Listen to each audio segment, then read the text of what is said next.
அதிகாரத்துக்கு வருவோம்.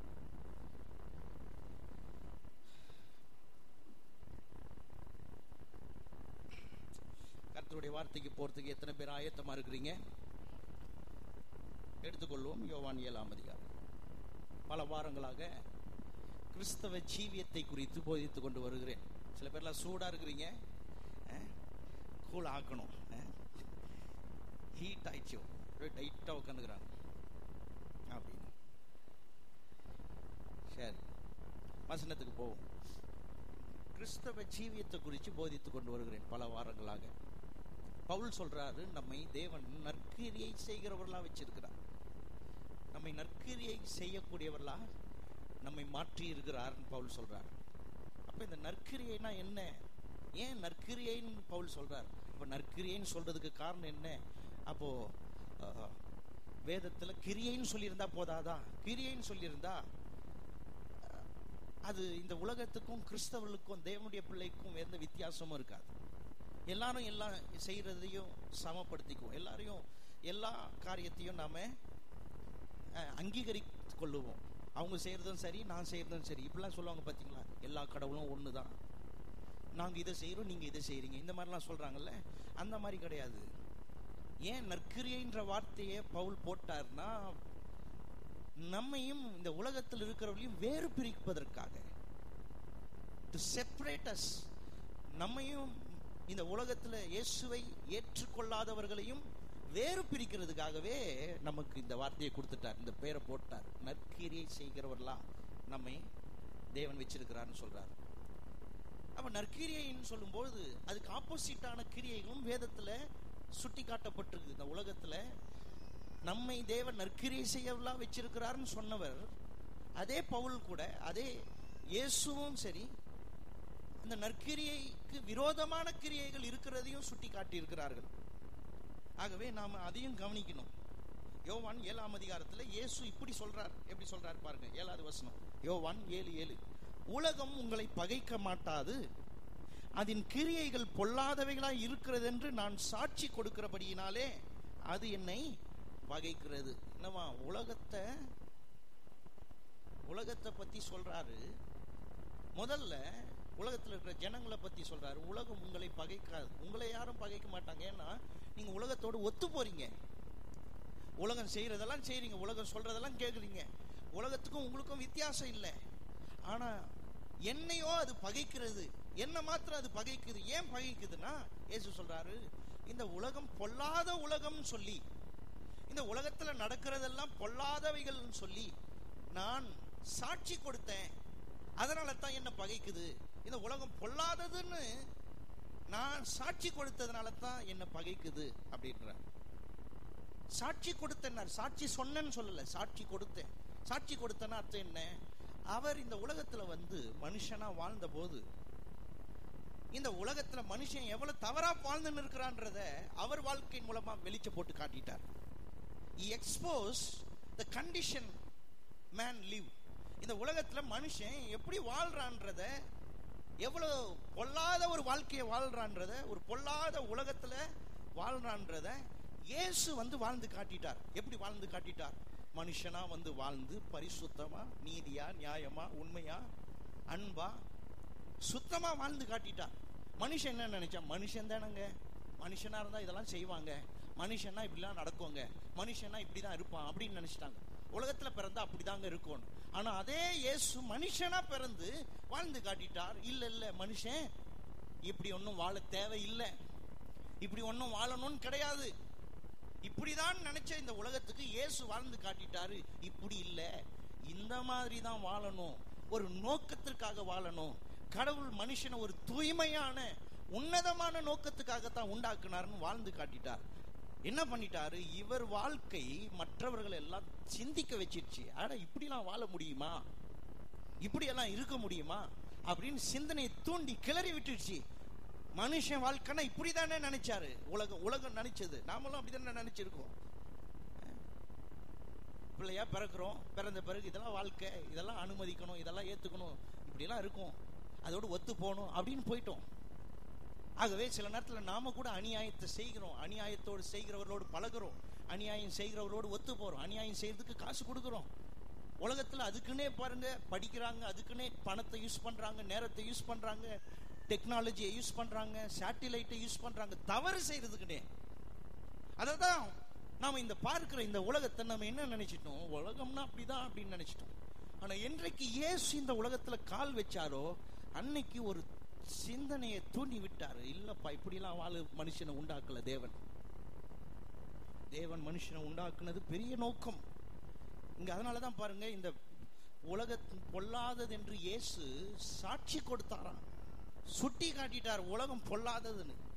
அதனாலதான் இயேசுவை ஏற்றுக்கொள்ளும் போது என்ன நடக்குது நமக்கு பாருங்க. நான் ஞானஸ்நானம் எடுக்கும்போது கூட எனக்கு இதெல்லாம் தெரியாது.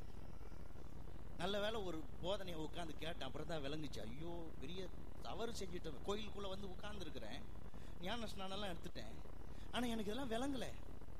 நல்ல வேலை கர்த்தர் இதெல்லாம் இப்ப விளங்க செஞ்சிருக்கிறார், இதெல்லாம் தெளிவா புரியுது இப்போ. அதனாலதான் திட்டவட்டமா வாரம் வாரமா எடுத்து போதிச்சுட்டு இருக்கிறேன் பாருங்க. இயேசுவை ஏற்றுக்கொள்ளும் பொழுது என்ன நடக்குதுன்றத இன்னைக்கு நான் கொஞ்சம் திட்டவட்டமா சொல்ல போறேன் பாருங்க. இயேசு இந்த இடத்துல சொல்றாரு, உலகம் பொல்லாததா இருக்குது, அதுக்கு அதை எக்ஸ்போஸ் பண்றதுக்கு நான் வந்தேன் அப்படின்றாரு. யோவான் 3ஆம் அதிகாரத்துல இன்னும் கொஞ்சம் ஆழமா அதை சொல்றார். He came to expose the condition of the world. உலகம் எந்த நிலைமையில் இருக்கிறது என்பதை சுட்டி காட்டவே வந்தாராம் பாருங்க. யோவான் 3ஆம் அதிகாரம் 18வது வசனம். அவரை விசுவாசிக்கிறவன், 19ல இருந்து வாசிக்கிறேன். ஒளியானது உலகத்தில் வந்திருந்தும் மனுஷருடைய கிரியைகள் பொல்லாதவைகளானதா இருக்கிறபடியால் அவர்கள் ஒளியை பார்க்கிலும் இருளை விரும்புகிறதே அந்த ஆக்கினை தீர்ப்புக்கு காரணமாய் இருக்கிறது. இது அருமையான ஒரு பகுதி. இயேசு இந்த இடத்துலயும் சொல்றார், மனுஷருடைய கிரியைகள் பொல்லாததா இருக்கிறதுன்றதை எப்படி கண்டுபிடிக்கிறது? ஒளியானது உலகத்துல வந்ததுனால கண்டுபிடிக்க முடியுமா? ஒளின்னு சொல்றாரு, தன்னையே சொல்றார். இயேசு இந்த உலகத்துக்கு ஒளியாய் வந்தார். லைட்டை போட்ட பிறகு எங்க என்னென்ன இருக்குது, இல்லைன்னா தட்டு தடுமாறுவோம்.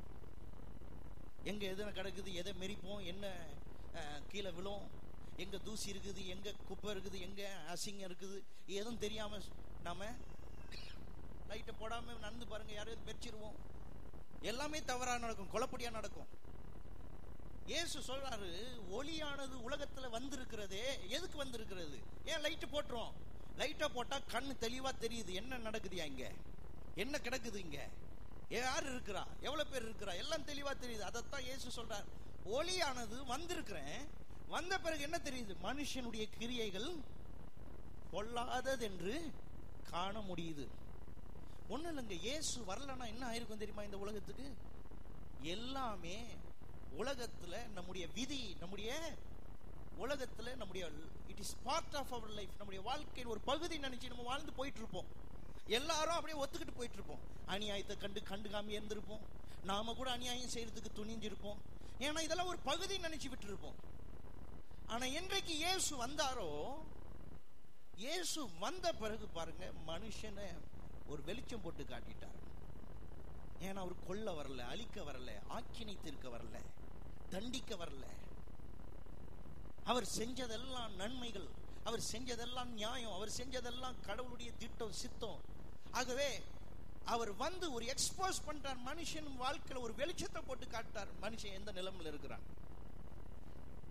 அந்த வெளிச்சத்தை போட்ட பிறகு இயேசு ஒளியா வந்தார்னு சொல்றார் யோவான். ஒளியா வந்தவர் வந்த உடனே மனுஷனுடைய கிரியைகள் பொல்லாததா இருக்குதுன்னு சொன்னாரே, அத இன்னொரு லைட்டை போட்ட பிறகு என்ன தெரியுதா? மனுஷனுடைய கிரியைகள் பொல்லாதது மாத்திரம் தெரிகிறது மாத்திரம் இல்ல.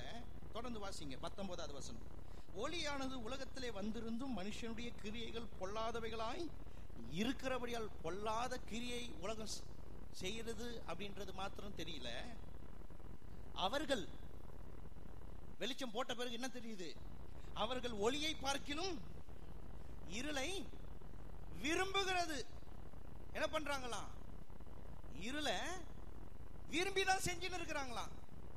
இயேசு வந்து வெளிச்சத்தை போட்டு பார்த்தா நம்ம ஆளுங்க என்ன நினைச்சாங்கன்னா, அவர் அதுக்குன்னே பிறந்தார் போல இருக்குது, அது அவருடைய வாழ்க்கையில அவர் அது மாதிரி ஆயிட்டாரு அவரு அப்படின்றாங்க. அவர் அதுக்காகவே பிறந்தான், அதுக்காகவே இல்ல. வெளிச்சம் போட்டு பார்த்தா அது அவனுடைய இயற்கை இல்லை. அவன் அதை விரும்பி செய்யறான், அவன் அதை வாஞ்சித்து செய்யறான். பாருங்க, ஆதாம் ஏவாள பிசாசு வந்து சோதிக்கும் போது கர்த்தர் 2 கனியை வச்சிருந்தார் ஏதேன் தோட்டத்தில். ஒன்று ஜீவ விருட்சம், இன்னொன்று நன்மை தீமை, அதாவது மரணத்தை உண்டாக்கக்கூடிய விருட்சம். 2 விருட்சத்தை தோட்டத்தின் நடுவில் வச்சிருந்தார். ஒரு விருட்சத்தை மாத்திரம் வச்சிருந்தார்னா ஆதாம் ஏவாள் சொல்லியிருக்கலாம், வேற வழி இல்லைன்னு சாப்பிட்டுட்டான் ஆண்டவரே. 2 விருட்சத்தை வச்சு சொன்னாரு, நீ புசிக்கவே புசிக்கலாம், இதை தாராளமா சாப்பிடு, இதை எவ்வளவு சாப்பிடணுமோ சாப்பிடு, எதை இந்த ஜீவ விருட்சத்தை எவ்வளவு உட்கொள்ளணுமோ உட்கொள்ளு அப்படின்னு சொன்னார். ஆனா இவன் என்ன பண்ணிட்டான், இந்த மரத்துக்கு கீழே நின்றுட்டான். பாருங்க, இவன் மனைவியும் தோட்டத்தை சுத்தி பார்க்காம இந்த மரத்துக்கு கீழே நின்றுந்தாங்க. பிசாசு பார்த்தான், இவங்களுக்கு இதுதான் பிரச்சனை போல இருக்குதுன்ட்டு இவங்களுக்குள்ள கடவுள் என்னெல்லாம் சொன்னாருன்றதெல்லாம் விட்டுட்டாங்கன்றதை கண்டுபிடிச்சான். இவங்க பலவீனம் என்னன்றதை கண்டுபிடிச்சான். இவங்க கடவுள் எவ்வளவு நல்லவர், தங்களுக்காக இவ்வளவு பெரிய தோட்டத்தை உண்டாக்கி இருக்கிறார், இதையெல்லாம் எங்களுக்கு ஆளை கொடுத்திருக்கிறார், இதையெல்லாம் நாங்க ஆண்டு வாழ போறோம், அதெல்லாம் நினைக்கிறத விட்டுட்டாங்கன்னு சொல்லி பிசாசு கண்டுபிடிச்சிட்டான். கண்டுபிடிச்சவன் என்ன பண்ண, ஏவாளை தான் ஏமாத்தினான். ஏவாள் கிட்ட சொல்றான், இதை சாப்பிட்டா சாகவே சாவதில்லை. ஏன்னா கர்த்தர் ஏவாள் கிட்ட சொல்லவே இல்லை. யார்கிட்ட சொன்னார்னா ஆதாம் கிட்ட சொன்னார், இதை சாப்பிடு நாளில் சாகவே சாவாய். அதனால தான் ஆதியாகமம் 3ஆம் அதிகாரத்துல திட்டமா அப்படியே படிச்சுட்டு வந்தீங்கன்னா தெளிவா எழுதிருக்கும்.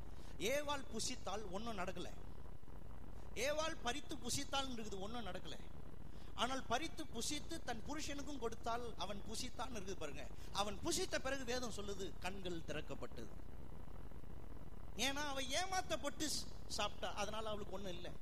ஆனா இவன் தெரிஞ்சே சாப்பிட்டான். ஏன்னா இவனுக்கு சொன்னாரு, நீ சாகவே சாவா, இது உன்னை கொல்லும், இதை நீ சாப்பிட்டனா எனக்கு கீழ்ப்படியில, இதை சாப்பிட்டதுனால நீ என்ன உன் வாழ்க்கையில மையமா வைக்கல அப்படின்னு அன்னைக்கு சொன்னாரு. சொன்னவரை அவன் எல்லாம் மனசுல தெரிஞ்சே தான் சாப்பிட்டான் பாருங்க அவனுக்கு. அதனாலதான் வந்து கேட்கும் போதும் ஆதாம் கிட்ட தான் கேட்டார், ஏவாள் கிட்ட கேட்கல. ஏவாளே ஏவாளேன்னு கேட்கல, ஆதாமே கேட்டார். ஏன்னா ஆதாமே உன்கிட்ட தானே சொன்னேன் நானு. அப்ப ஆதாம் எந்த நிலைமையில இருந்தான்னா, வேண்டும் என்றே தான் சாப்பிடுறது என்னன்னு தெரியும், தான் சாப்பிட்டா என்ன நடக்கும் தெரியும், இதை சாப்பிட்டா கடவுளை கோபப்படுத்துவோன்னு தெரியும், இதை சாப்பிட்டா அவருடைய பிரமாணத்தை மீறுறோன்னு தெரியும், தெரிஞ்சே செஞ்சான், விரும்பியே செஞ்சான். இன்னைக்கு கூட பாருங்க, நிறைய பேர் எப்படின்னா சிகரெட் எப்படி வாங்குறாங்க, 4 ப்ராடக்ட் இருக்குது, தங்களுக்கு என்ன வேணுமோ அதை தான் கேட்டு வாங்குறாங்க.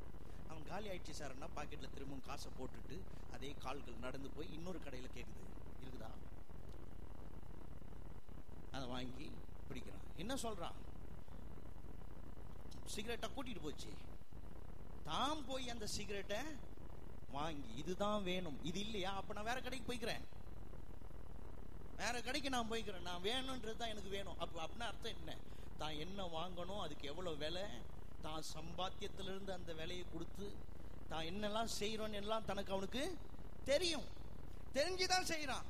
அதைத்தான் இயேசு வந்த பிறகு, வெளிச்சம் வந்த பிறகு லைட்டை போட்டு பார்த்தா அவன் ஏதோ செஞ்சிட்டு இருக்கிறான்னு நினைச்சு பார்த்தா, லைட்டை போட்டு பார்த்தா இயேசு சொல்றாரு, ஒளி இந்த உலகத்துல வந்த பிறகு என்ன ஆச்சான், இருளை விரும்பி தான் செய்துட்டு இருக்கிறாங்களாம் உலகம்.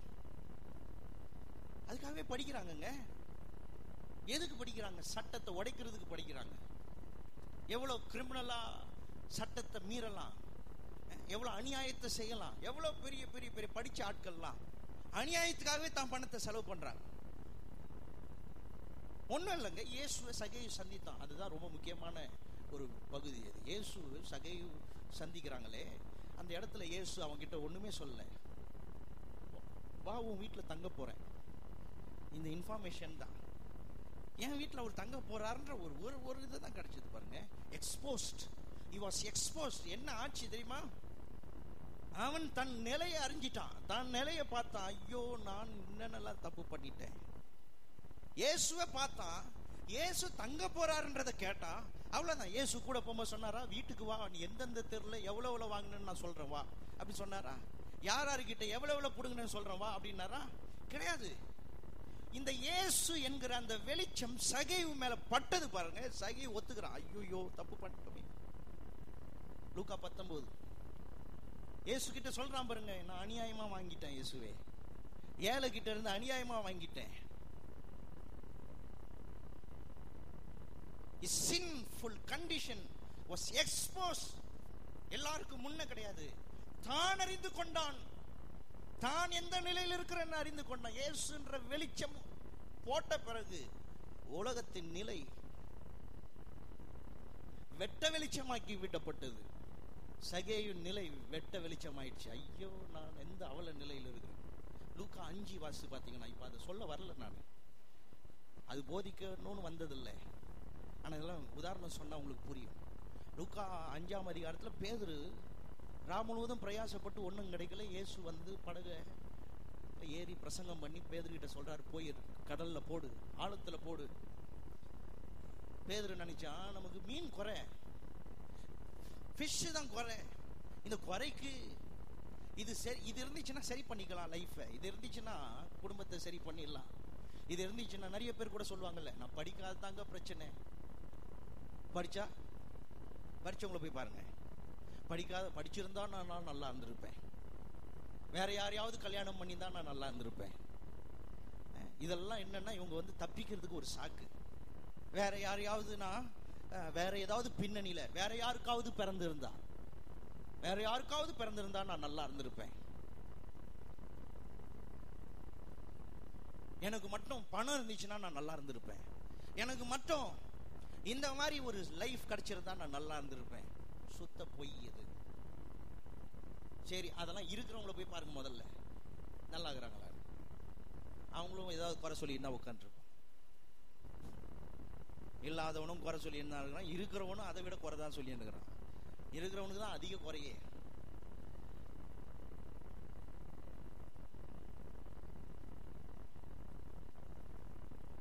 ஏன்னா நம்ம ஆளுங்க நிறைய பேர் அப்படி சொல்றாங்கல்ல, பேதுரு கூட உட்காந்துக்கிட்டு வலையை அழிச்சுக்கிட்டு, இன்னைக்கு மட்டும் என் பிசினஸ் நல்லா இருந்துச்சுன்னா நான் நல்லா இருந்திருப்பேன். இயேசு வந்து வெட்ட வெளிச்சமாக்குறார். எப்ப உனக்கு பண மீன் தானே குறை, பா என் கூட வா, படகை போடு, வலையை போடு.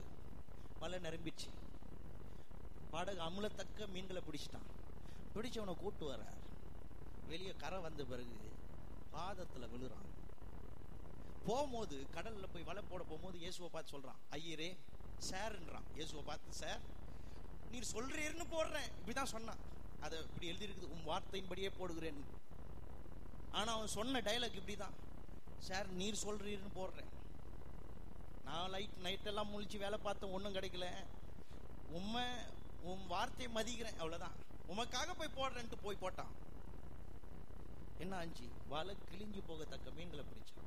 வந்த உடனே என்ன தெரியுமா சொல்றான்? இயேசுவே ரொம்ப நன்றின்னு சொன்னானா? பாதத்துல விழுந்தானா பாருங்க. இயேசு பாதத்துல விழுந்து இயேசுவை பார்த்து சொன்னா, ஆண்டவரேன்னு நான் பாருங்க. சாருன்னு சொன்னவன் இப்ப இயேசுவை பார்த்து ஆண்டவரேன்னு சொல்றான். ஆண்டவரேன்னு மாத்திரமா சொன்னான். என்ன சொன்னான்? நான் பாவி, என்னை விட்டு போயிடும்ட்டான். இயேசுவை பார்த்து சொல்றான். மீன் கிடைச்சவன் என்ன சொல்லியிருக்கணும்? நன்றி இயேசுவேன்னு சொல்லியிருக்கணும். இயேசுவை பார்த்து நான் பாவி ஆண்டவரே, என்னை விட்டு போயிடும்ன்றான். என்ன கண்டுபிடிச்சானா? மீன் தான் தனக்கு குறைன்னு கண்டுபிடிச்சான்.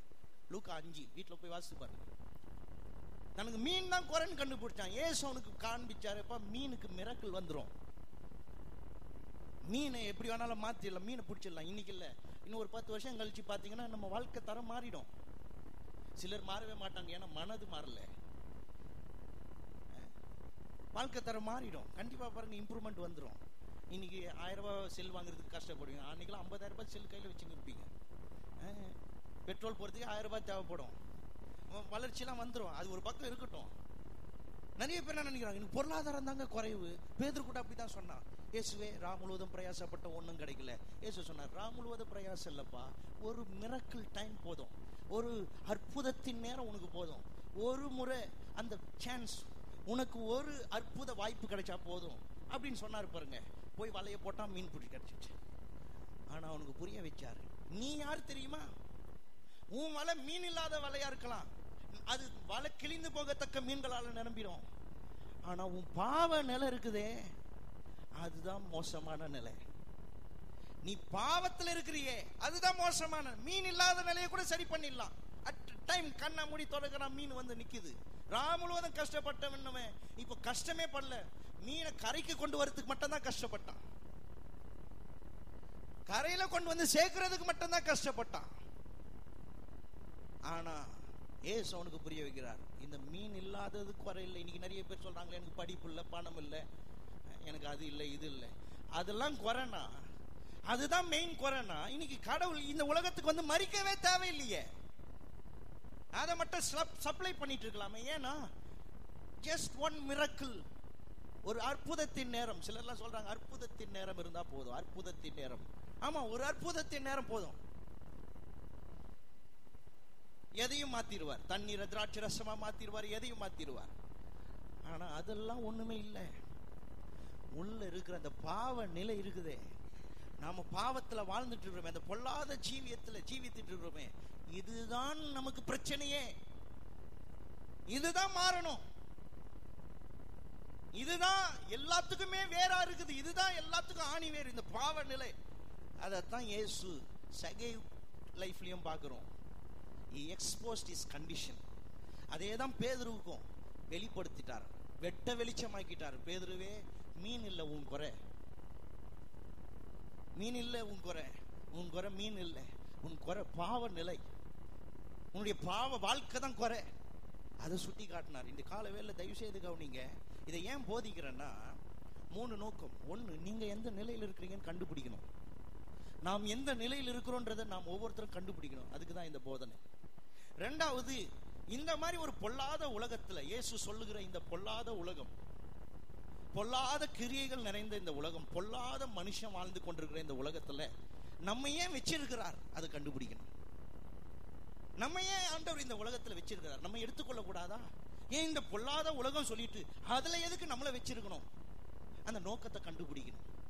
3வது, இந்த பொல்லாத உலகத்துக்கு நான் என்ன உதவி செய்ய முடியும், என்ன எதுக்கு இந்த உலகத்துல வச்சிருக்காரு, என்ன ஃபர்ஸ்ட் எய்டு நான் பண்ண முடியும், நான் என்ன செய்யலாம் இந்த உலகத்துக்கு, பொல்லாத உலகத்துக்கு நான் செய்யக்கூடிய முதல் உதவி எது?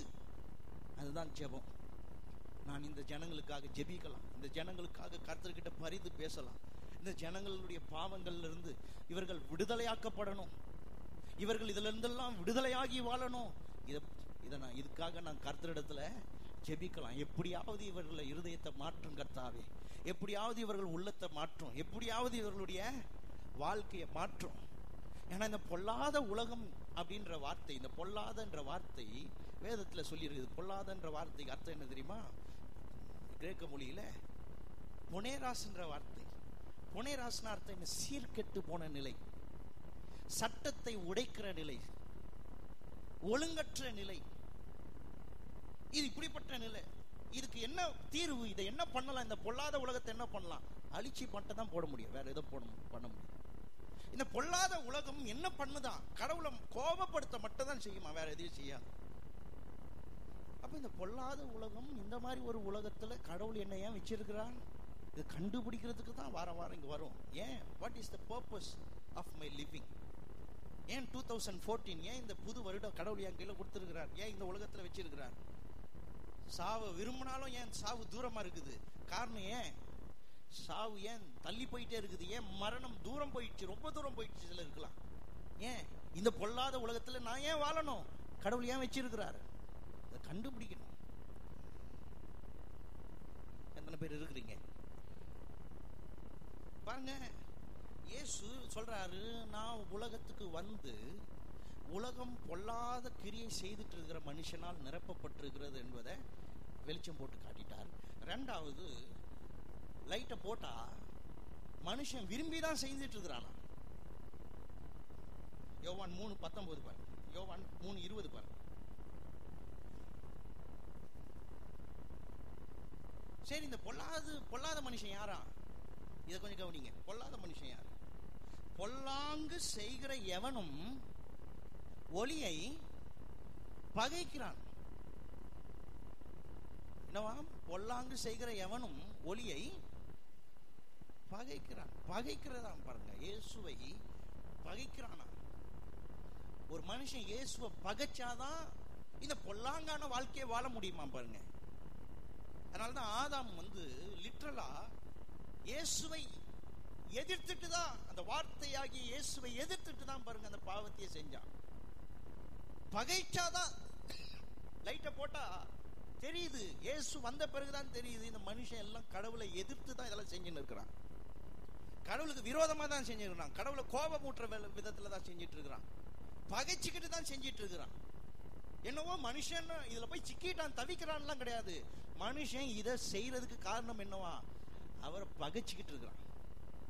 இன்னொன்னு சொல்றாரு, லைட்டை போட்டா இன்னொன்னும் உண்மை வெளில வருது. அது என்ன? 20வது வசனம். பொல்லாங்கு செய்கிற எவனும் ஒளியை பகைக்கிறான், தன் கிரியைகள் கண்டிக்கப்படாதபடிக்கு ஒளியினிடத்தில் வராது இருக்கிறான். இதுதான் ரொம்ப அவசியம்.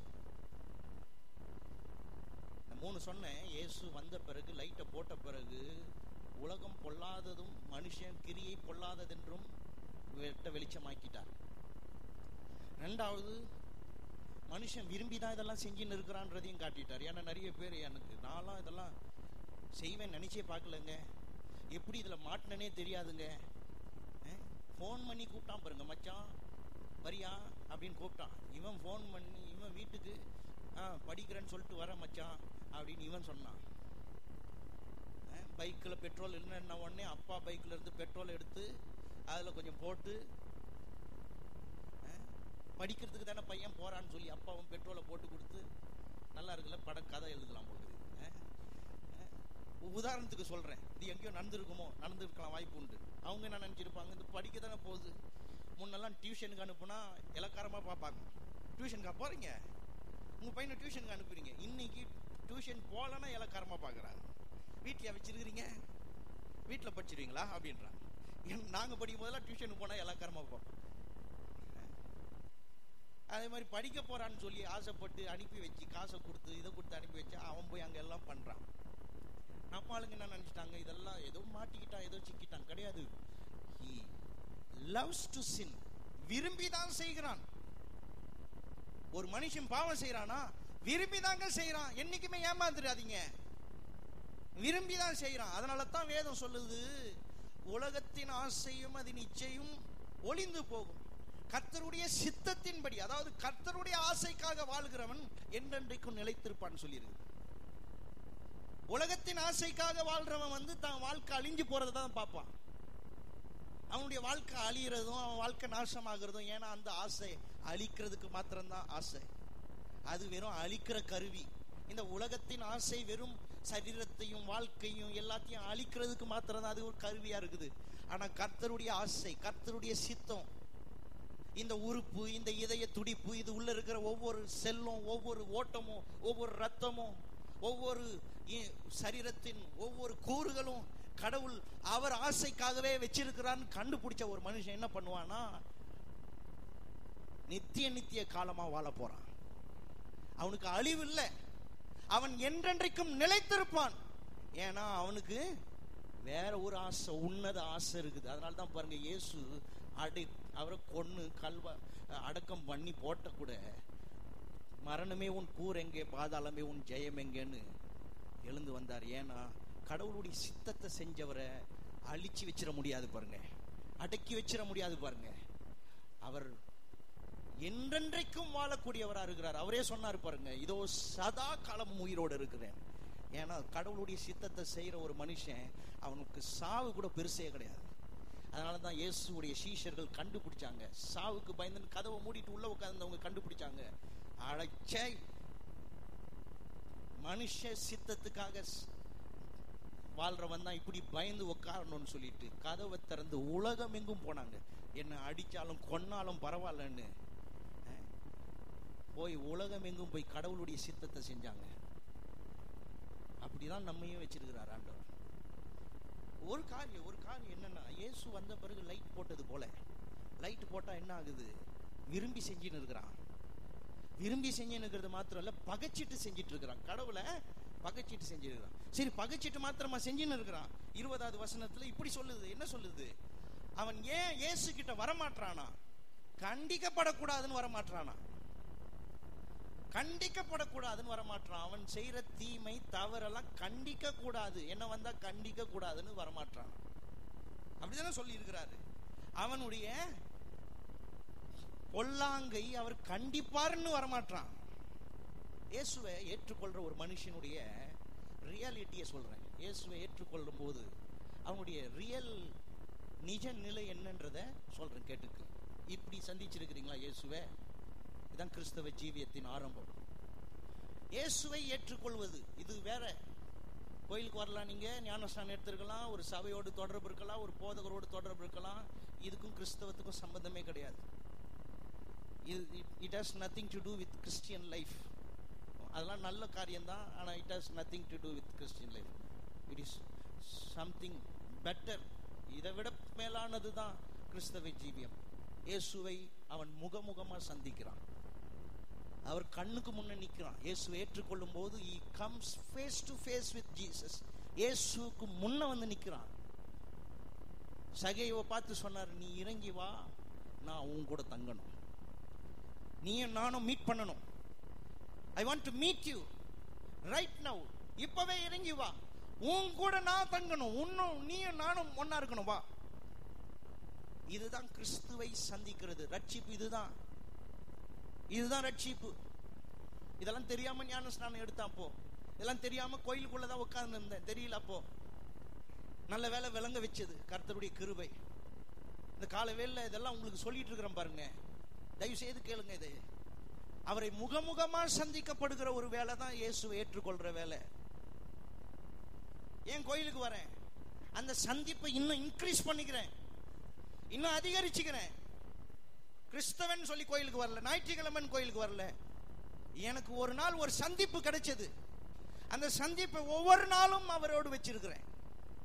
இங்க வரும்போது அது இன்னும் அதிகரிச்சுக்கிறது, இன்னும் அது எக்ஸ்ட்ரா ஆகுதே தவிர, இங்க வரும்போது அதை கோயிலுக்கு வந்திருக்கிறேன், ஞாயிற்றுக்கிழமை வந்திருக்கிறேன் அப்படின்னா ஞாயிற்றுக்கிழமை மாத்திரம் தான் உங்களுக்கு, திங்கள்ல இருந்து சனிக்கிழமை வரைக்கும் எந்த பெரிய வித்தியாசம் இருக்காது. It is meeting Jesus face to face. அவருக்கு முகமுகமா நிற்கிற ஒரு இடம், அதான் ரட்சிப்பின் வேலை. அவருக்கு முன்ன வந்துடுறேன். முன்ன வர்றது மாத்திரம் இல்லை, ஏன் நிலைய எக்ஸ்போஸ் பண்ணிடுறார், என் பாவ நிலை எக்ஸ்போஸ் பண்ணிடுறார். எப்படி சகைவு எக்ஸ்போஸ் பண்ணப்பட்டான்? சகைவு வெட்ட வெளிச்சமாக்கப்பட்டான். உள்ள என்ன இருக்குது சகைவே, நீ என்ன மாதிரி நிலையில் இருக்கிற சகைவேன்னு வெளிச்சம் போட்டு லைட்டை போட்டு காட்டிட்டார். சகைவு புரிஞ்சிடுச்சு, ஐயோ தப்பு பண்ணிட்டோமே. இயேசுவின் முன்ன வந்து நிற்கும் போது ஒரு மனுஷன் காட்டப்படுறான் பாருங்க, அவன் பாவ நிலை, அவனுடைய அவல நிலை, பொல்லாத நிலை காட்டப்படுது, வெளிச்சம் போட்டு காட்டப்படுது. என்ன ஆக்கப்படுது? ஸ்கேன் ரிப்போர்ட் கையில் இருக்குது. இப்போ ஸ்கேன் எடுத்துடுறாரு, காட்டிடுறாரு, எக்ஸ்ரே எடுத்து காட்டிடுறாரு. டாக்டர் கிட்ட போறீங்க, டாக்டர் கிட்ட போனா என்ன நடக்குது?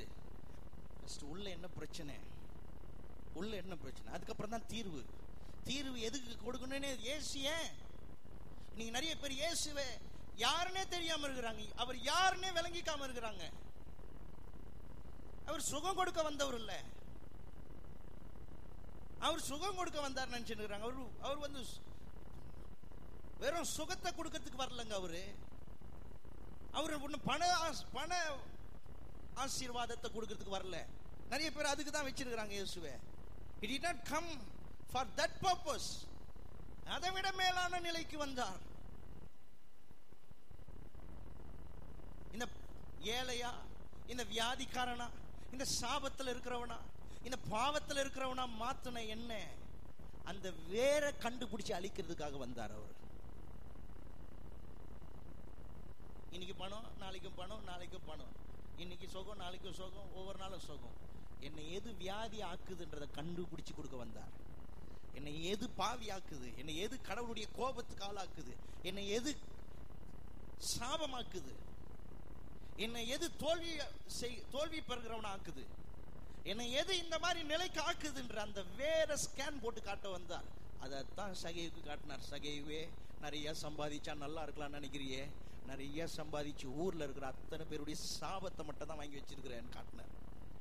உனக்கு மட்டும்தான் நீ நல்லா இருக்கணும்னு நினைக்கிற, ஊர்ல இருக்கிற அத்தனை பேரும் நீ செத்து தொலையணும்னு நினைச்சுன்னு இருக்கிறான். ஹலோ, அப்படியே சொன்னார் சகை. வெளிச்சத்தை போட்டு காட்டினார். சகைவே, நீ விரும்பி வாழ்ற இந்த வாழ்க்கை உனக்கு வேணா விருப்பமா இருக்கலாம், ஆனா மற்ற எல்லாரும் வெறுக்கிற வாழ்க்கையை தான் நீ வாழ்ந்துட்டு இருக்கிற காட்டினார். அதனாலதான் பாருங்க, இயேசுவை ஏற்றுக்கொள்ளும் போது நான் அவருக்கு முகமுகமா வந்து நிக்கிறேன். அவர் முகத்தில் இருக்கிற அந்த பிரகாசம் எனக்குள்ள இருக்கிற அந்த பாவ நிலையை சுட்டி காட்டுது. அப்பதான் அவரை பார்த்து கையை நீட்டி சொல்றேன், எனக்கு நீர் தான் ரட்சகர், நீர் மாத்திரம் தான் இதுல இருந்து என்ன ரட்சிக்க முடியும். டாக்டர் கிட்ட ஸ்கேன் ரிப்போர்ட் போட்டு லைன்ல நிப்பாங்க. நின்ன உடனே டாக்டர் போட்டு வெளிச்சத்தெல்லாம் போட்டு பார்த்துட்டு சொல்வார், பதில் இருக்கு, மருந்து இருந்தா. ஆனா எதுக்கு மருந்துன்னு தெரியாம மருந்து வேணும் மருந்து வேணும் மருந்து வேணும்னா, சுகம் வேணும், சமாதானம் வேணும், இது வேணும், எது இதை கெடுக்குது? கெடுக்கிறத கண்டுபிடிங்க. அதைத்தான் சொன்னார் பேதுருக்கு, பேதுருவே மீன் இல்ல பிரச்சனை, உன் பாவ நிலை.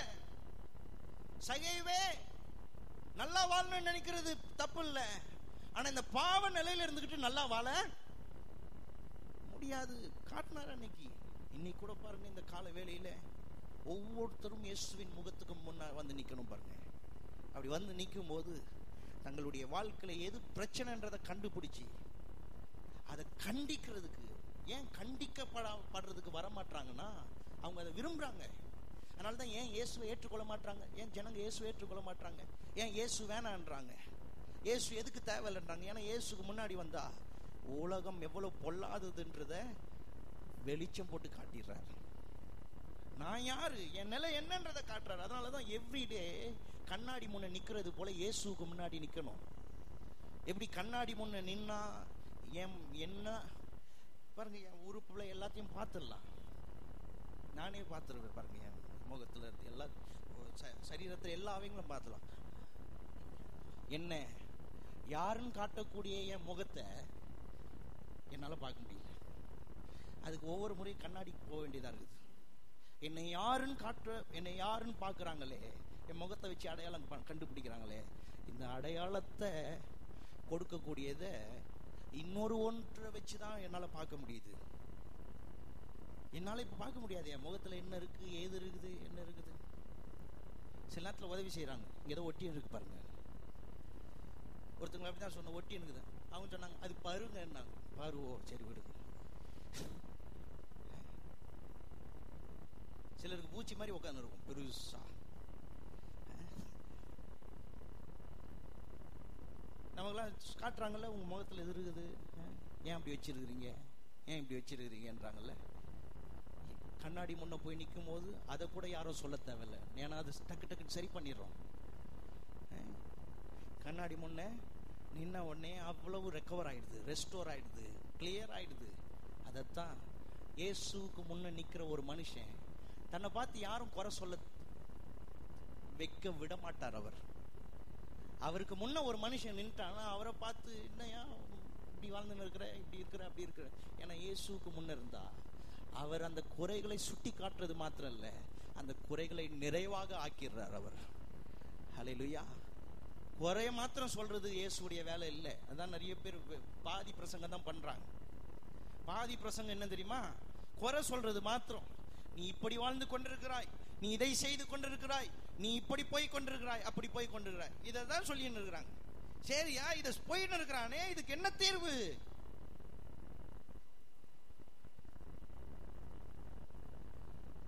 அதான் இயேசு தேவை பாருங்க. இயேசு உங்களுக்கு ஏன் தேவை? Why you need Jesus? இந்த கால வேளையிலே இயேசு உங்களுக்கு ஏன் தேவை? இயேசு உங்களுக்கு எதுக்கு தேவை? சுகம் கொடுக்கிறதுக்கா, பணம் கொடுக்கிறதுக்கா? இயேசு அதுக்கு மட்டும்தான் உங்களுக்கு தேவையா? நான் சொல்லுகிறேன், இயேசு சுகத்தையும் பணத்தையும் கொடுக்கிறவர் இல்ல. இந்த சுகத்தையும் பண வாழ்க்கை, பொருளாதார வாழ்க்கையும் சீர்குலைக்கிற அந்த கிருமி என்னன்னு கண்டுபிடிச்சு அது முளைய கிள்ளி அதை வேரோட பிடுங்கி உங்கள் வாழ்க்கையில எப்பவுமே தடை இல்லாம நீங்கள் ஆசீர்வாதிக்கப்பட, எப்பவுமே தடை இல்லாம சுகமா இருக்க, முன்னேறி செல்ல, அதுக்கு எது எப்படி வழிவகுக்கிறதுன்னு செய்யறதுக்கு தான் இயேசு வந்தாரே தவிர இயேசு வெறும் பணத்தை கொடுக்கறதுக்கு வரல. இந்த கால வேலை யாரோ பண தேவைக்கு வந்திருக்கிறீங்களா? முதல்ல இயேசு யாருன்றதை விளங்கிக்குங்க. then you will never come for money. இன்னைக்கு கால வேலை பணத்துக்காக வந்திருக்கிறீங்களா? பண தேவை இருக்குதா எல்லாருக்கும்? பணத்துக்காக வந்திருக்கீங்களா? சுகத்துக்காக வந்திருக்கிறீங்களா? அதை கொஞ்சம் மனதில் இருந்து எடுத்து போடுங்க. சுகத்தின் தெய்வத்தையே உங்க வாழ்க்கையில நீங்க கொண்டு போக முடியும். அவர் முகமுகமா சந்திக்கிறது தான் பாருங்க கிறிஸ்தவ வாழ்க்கையின் ஆரம்பம். அதுதான் தொடரும். ஒவ்வொரு வாரமும் தொடரும், ஒவ்வொரு நாளும் தொடரும், ஒவ்வொரு வேலையும் தொடரும். ஆராதனை அதுதான். சம்திங் மோர் தென் சிங்கிங். பாடுறதை விட மேலானது, வந்து உட்கார்றதை விட மேலானது. அவருக்கு முன்ன வந்து நான் உட்கார்ந்து இருக்கிறேன், அவருக்கு முகமுகமா வந்து உட்கார்ந்து இருக்கிறேன். ஒருவேளை குறையோட வந்திருந்தா அது குறைய சுட்டி காட்டி அதை சீர்படுத்துகிறவருமா இருக்கிறார். ஒருவேளை அது என் வாழ்க்கையிலே அதுதான் என்ன கெடுத்துட்டு இருக்குதுன்னா அதை எனக்கு கண்டுபிடிச்சி அதை வேரோட பிடுங்கிறதுக்கு எனக்கு உதவி செய்யறார். என் வாழ்க்கை மாத்திர வேலை தான் இந்த கால வேலை. அதுக்கு தான் பாருங்க, இந்த இடத்துல வரும்போது கொஞ்சம் நல்லா உட்கார்ந்து உற்சாகமா வரணும் பாருங்க. நல்லா குளிச்சு தெம்பா ஃப்ரெஷ்ஷா வந்து உட்காரணும். வந்து உட்கார்ந்து காதை விட்டு கேட்கணும், கண்ணை திறந்து நல்லா பார்க்கணும், இங்கேயே இருக்கணும். எத்தனை பேர் இங்க இருக்கிறீங்க? இங்கே போறது பாலை தட்டி விட்டு இருக்குமோ போனேன்.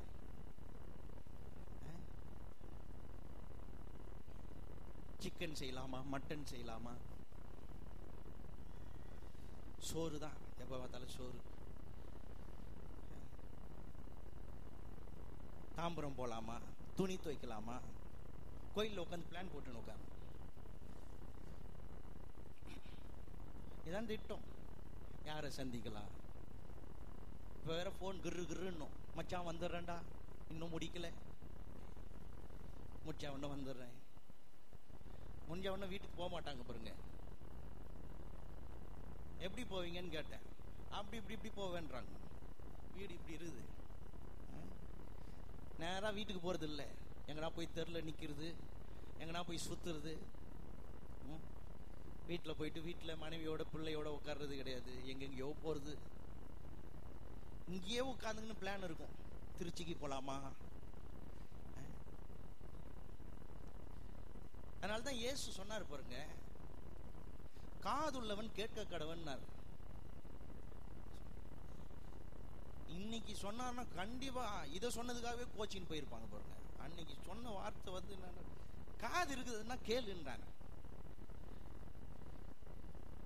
இங்கேதான் உட்காந்து இருக்கும், காது இருக்குது கேட்காது பாருங்க. இங்கேதான் உட்காந்து இருக்கு ஆளு, காது கேட்காது. காது இங்கதான் இருக்குது ஆனா கேட்காது. கண் இங்கதான் இருக்குது ஆனா பார்க்காது. இருதயம் இங்கதான் இருக்குது ஆனா உணரவே உணராது. அந்த மாதிரி ஒரு இன்னொரு விதத்துல சொன்னா செத்து போனோம் போலதான். எவ்வளவு நேரம் இருக்குது அப்படியே பார்த்துட்டு. எனக்கு கூட ரொம்ப சந்தோஷமாச்சு, என்னையே பார்க்கிறார். நல்லா உத்து பார்த்தா என்ன பார்க்கல, அவரு எங்கேயோ பார்த்துட்டு இருக்கிறார். அப்படிதான் ஒரு வாட்டி பாருங்க, சபையில ஒருத்தர் வந்து உட்காந்து இருந்தாரு, முறைச்ச மாதிரியே உட்காந்து இருந்தாரு. நமக்கு ஒரு பயம் வந்துடுச்சு, எங்க ஏதாவது சொல்லி அவர் நம்ம மேல கோபமாகிறாரோ. முடிஞ்ச ஒன்னும் சரி எப்படியாவது போய் கை கொடுத்து பேசலான்ட்டு போனா அப்ப கூட முறைச்ச மாதிரி தான் நிக்கிறாரு. அப்புறம் தான் கண்டுபிடிச்ச, முகமே முறைச்ச முகம் தான் இது முகமே அப்படிதான் போல இருக்குது. இது என்ன பவுடர் போட்டாலும் என்ன காமெடி பண்ணாலும் முறைச்ச மாதிரி தான் இருக்கும். அப்படிதான் இருக்கும். என்ன ஜோக் சொல்றது? இப்ப கூட ஏதாவது சொல்லி சிரிப்பு காட்டலான்னு பாக்குறேன், அப்ப கூட அப்படிதான் டைட்டா உட்காரும். அதுக்கு வேலை இருக்குது. விஜிபி கோல்டன் பீச்ல இருக்குது வேலை, அசையாம நிப்பாங்க. அந்த மாதிரி இங்க வந்து அப்படி கிடையாது, காதை திறந்து கேட்கணும். இயேசு சொன்னார், காது உள்ளவன் கேட்க கடவன். ஏன்னா சில பேர் என்ன சொல்றாங்க, நானே சொல்லியிருக்கேன் பாருங்க, இதெல்லாம் ஒரு 10 வருஷத்துக்கு முன்னாடி தெரிஞ்சிருந்தா நான் நல்லா இருந்திருப்பேன் நானே சொல்லியிருக்கேன். எவ்வளவு பெரிய பொய் தெரியுமா இது? 10 வருஷத்துக்கு முன்னாடி இதே போதனைகள்லாம் இருந்துச்சு. 10 வருஷத்துக்கு முன்னாடி இதே காரியத்தை பரிசுத்த ஆவியானவர் வெளிப்படுத்திக்கிட்டா இருந்தாரு. காதை வச்சு நான் கேட்கல. இன்னும் ஒரு சிலர் எல்லாம் இருக்கிறாங்க பாருங்க, இங்க கூட இருப்பாங்க சிலர். 10 வருஷம் கழிச்சு அவங்க சொல்லுவாங்க, இதெல்லாம் அன்னைக்கே எனக்கு சொல்லி கொடுத்திருந்தா, அன்னைக்கு நான் சொன்னேன், நீ வந்து உட்காந்து தூங்குனியே, கோயில்ல வந்து உட்காந்து நல்லா தூங்குன. ஒருத்தர் ஆன்னு தூங்குறாரு. உன் வாய் விரிவாய் தரன்னு சொன்னது அதை இப்படி புரிஞ்சுக்கிட்டாரான்னு தெரியல. உன் வாயை விரிவாய் தர, வாயை நல்லா ஆன்னு திறந்து வச்சுன்னு தூங்குறது. நானும் சரி, ஒருத்தர் ரொம்ப பைபிள்லாம் திறந்துனே இருக்கிறார், நான் சொன்னது அந்த பக்கம் தாண்டிடுச்சு, இன்னும் எடுத்துனே இருக்கார். கடைசியில பார்த்தா தூங்கிங்கனே பண்ணினுக்கிறாரு. சில பேர் என் கூட சேர்ந்து வேற தலையாட்டுறது. அப்படி எல்லாம் புரிஞ்ச மாதிரி ஒன்றும் கிடையாது, எல்லாம் ஆக்டிங் தான், அதெல்லாம் ஷோ தான்.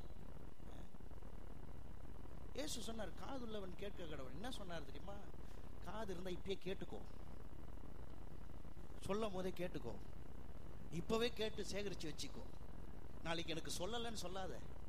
வானத்திலிருந்து இறங்கி வந்து உன் கண் எதிரில் உன் காது கேட்க சொல்லின்னு இருக்கிறேன். எனக்கு இதெல்லாம் சொல்லல அப்படின்னு சொல்லி எஸ்கேப் ஆயிடலாம் நினைக்காது, சாக்கு சொல்லி தப்பிச்சிடலாம் நினைக்காது. காது இருந்தா இப்பயே கேட்டுக்கோன்னு சொன்னாரு. அதைத்தான் இந்த காலை வேளையில உங்களுக்கு சொல்றேன். காது இருந்தா இப்பயே கேட்டுக்குங்க. இயேசுவை முகமுகமாய் சந்திக்கிற வேலைதான் அந்த ரட்சிப்பின் நேரம். அவருக்கு முன்ன வந்த உடனே அவர் வெளிச்சம் போட்டு காட்டிடுறார். தம்பி, நீ இந்த நிலைமையில இருக்கிறப்பா, உன் பாவ நிலை இருக்கு பாரு, இதுதான் உன்னை எல்லாத்திலையும் சீர்கெட்டு வைக்குது, இதுதான் உன்னை இந்த நிலைமையில ஆக்குது. இதை சரி பண்ணா எல்லாம் சரி பண்ணிடலாம். ரோமர் 1 போன வாரத்துல தொடங்கணும். ரோமர் 1